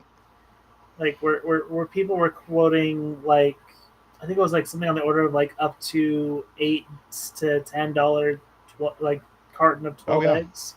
Yeah, it was horrendous. During that same period of time, the local Walmart here was selling eggs for no more than like $4 a carton. And that's still too damn high. And so, like, they did still have to raise the price a little bit, but not nearly as dramatically. I think I think a 12-pack of eggs here, a carton of eggs, is still over $3.50 here. And it's just I don't understand. Because everybody's like, oh, it's the inflation. Tell me, if they can put something on sale. Let's just say, let's take a box of Kraft macaroni and cheese. Normally, around here, about $1.30 or $1.40 a box. Right now, it's about $2 a box because of inflation. But if they can put that on sale for 50 cents a box, inflation's bullshit. So I will actually outright counter that argument with the fact that everything is always going to get consistently more expensive due to the very nature of inflation, especially as we print more money to accommodate for the masses. That's why we shouldn't be printing money. But we kind of unfortunately have to. But furthermore, what you're talking about now is even less so dependent on the economy and more so dependent on individual corporate entities trying to squeeze you for every penny that they perceive that you're worth. No doubt. You're not wrong there. You're absolutely not wrong. Also, the reality of sales is that that's just product that that they haven't been able to get rid of. And so if they have a large surplus of Kraft mac and cheese and they're selling it for 50 cents a box, that is being sold at a loss to the supplier, not at a loss to They'll never sell it for less than they paid for it. Well, yeah. Okay, so technically it's not even still a loss, but it's still a loss to the person who sells it. It's a loss in profit margin is all it is. And so instead of making 400% profit, yeah, exactly, Dom. So $1.39 box of mac and cheese, they sell it for 59 cents. It means they paid less than 59 cents. Exactly. Exactly, yeah. So instead of making 400% profit on it, they make 100%. Yeah. That's still 100% profit. That still pays the bills. That still makes them money. You were talking, I know for the longest time, you and I have gone back and forth about corporate greed. And the food industry right now is the #1 producer of corporate greed that you can find. I mean, the head of Kellogg's only literally pulled a Marie Antoinette by telling the people to eat cereal for dinner. Yep, I know. So, but yet we still look up to people in those same positions to fix the situation they've put us in. Dom, you're right, except for fruits and vegetables. Because I think your mom told me when she worked at the grocery store, it's like 1,000% markup on fruits and vegetables. Oh yeah, fruits and vegetables is absolutely insane because, like, you think about it, like especially with like it's because of expected. It's because of expected loss. Yeah, it's predominantly that on fresh fruits and vegetables. It's typically because of expected loss. Yeah. And same thing with meats, and that's also like right now. 65%. Oh, she said 65%. Oh boy. Well, But it's still like, 65%. but like,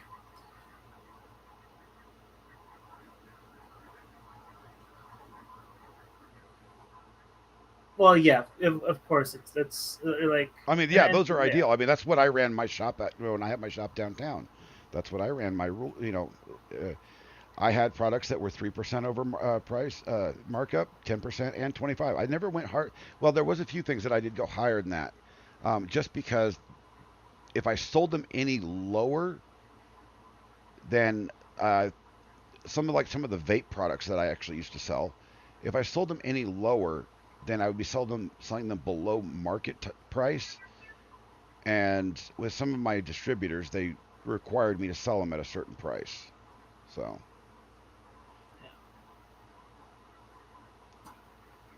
But, yeah, I mean, we need something done in this country because people can't afford to eat. I mean, something that I have. My doctor put me on a Mediterranean diet, and just guess how much 1 week would that cost just for one person? Oh, I can imagine quite costly, very quite costly. And you want to know the way that you actually fix those issues? Grow your own damn food. Well, that is one way, but the way that actually works for the masses is tell everybody to grow their own food and trade food. Yeah, because everyone's totally going to do that. They did it price back in. Fix. They didn't all do it back in the day. They were all still reveling in capitalism back in the day. They just also happened to have fancy gardens on top of it. Liberty Gardens were you got tax rebates for Liberty Gardens as well as for having chickens. Did you know that? I did not know that. Yes, you did. And a lot of the United States actually went with it because they would trade fresh fruits and vegetables and eggs and chicken, as in meat chickens, to neighbors regularly instead of having to go to the grocery store. And there were certain areas where you could go in and you could actually sell trade, I would say, trade your fresh fruits and vegetables and eggs and stuff like and so forth for other supplies like flour and, sugar and salt. Exactly, Dom. I mean, so can I. I mean, it also depends on I can do coffee too. I know how to raise coffee. Hey, Tammy, how's it going? We're actually you're coming in just as we're getting ready to come off. I was supposed to get off like 20 minutes ago, but this has been fun, by the way.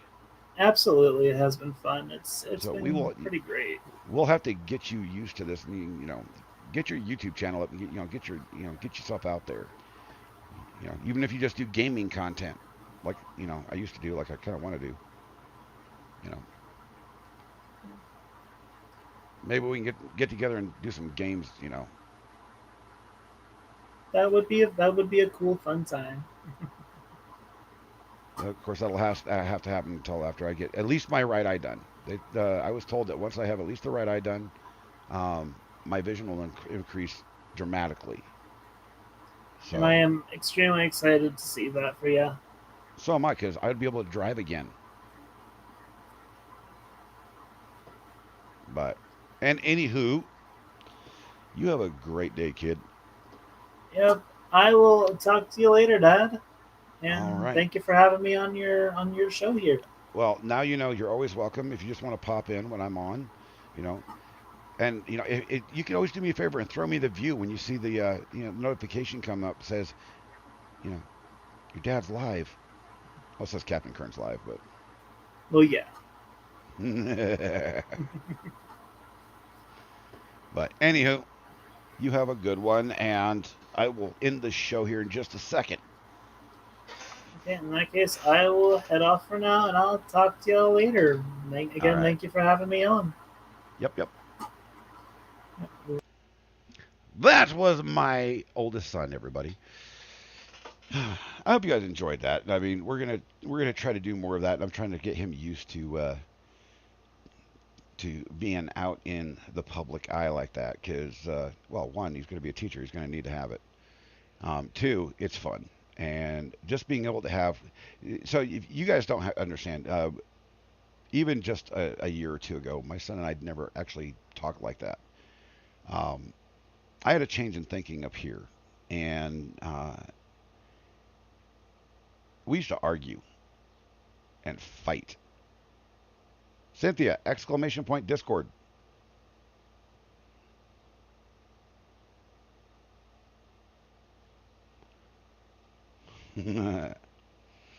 And it took a while for me to so my God, someone, what is up, my guy? How you doing, buddy? It's been a hot minute.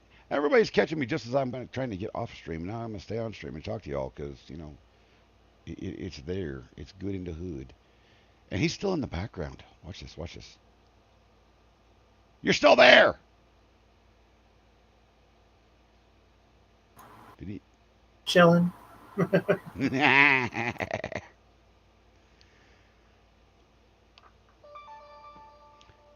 But it's been good because I've been able to communicate with my son better because it took a change in my thinking. YouTube is where the party's at, my dude. YouTube is where the party's at.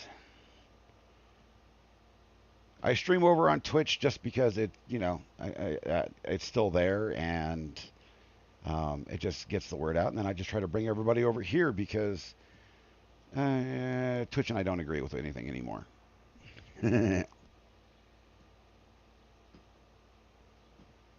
But yeah, youtube.com/@Captain Kern. Real simple. But I just have a lot of fun anymore. And it's been good being able to have civil discourse with my kid because we used to argue a lot. And it's all about political topics and social topics. And, once I actually started looking into, to things, and I was seeing his way of thinking and what he was thinking, and then, he tried to look into, he still didn't like to look into my side of things, but that's all right. I'm just kidding. But, it's one thing our country is completely, and people aren't going to like this, but our country is completely divided because nobody's willing to sit down and talk and have civil discourse. And even if you don't agree at the end of that conversation, you can still walk away and not be mad at each other. And, I mean, you guys honestly think that those idiots up at Capitol Hill are up there and fighting all the time? No. Just as soon as that camera turns off, they go behind closed doors or go to lunch. Every one of them's buddy-buddy.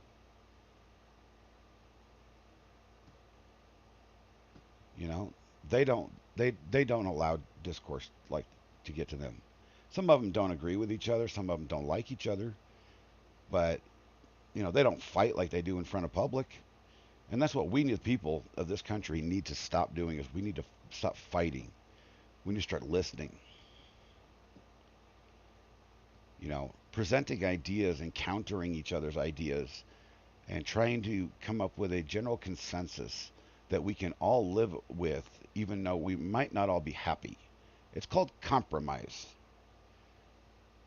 That is my last thought of the day. We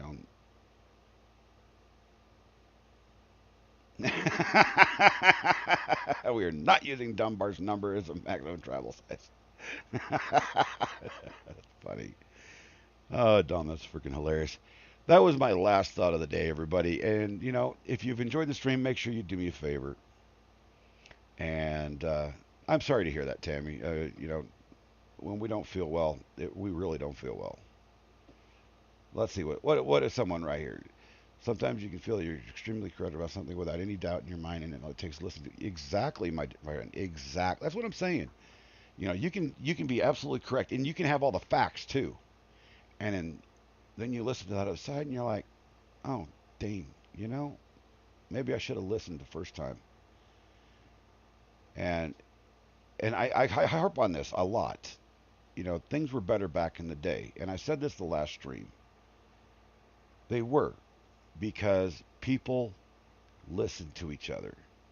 If you guys remember the coffee shop story, you know, my stepdad taking me to a coffee shop each morning. You get these farmers and these old guys, and you have the local politicians and the local businessmen. None of them had the same damn ideas. But they all sat there, drank their coffee, ate their donut, walked away, and they were still friends. They're still acquaintances. They weren't mad at each other. There weren't fists thrown. There weren't chairs thrown. Not like today. Let's bring that back. Y'all, Captain signing out. Thank you for being here. I appreciate all of you. You guys are awesome. Do me a favor. Up in that pinned comment, and I know there's not too many of you left, but up in that pinned comment is the Give Send Go for my family. We desperately need your help. Even if you cannot afford to give, share that link out. Tell people about it. Love you all. I'm out of here.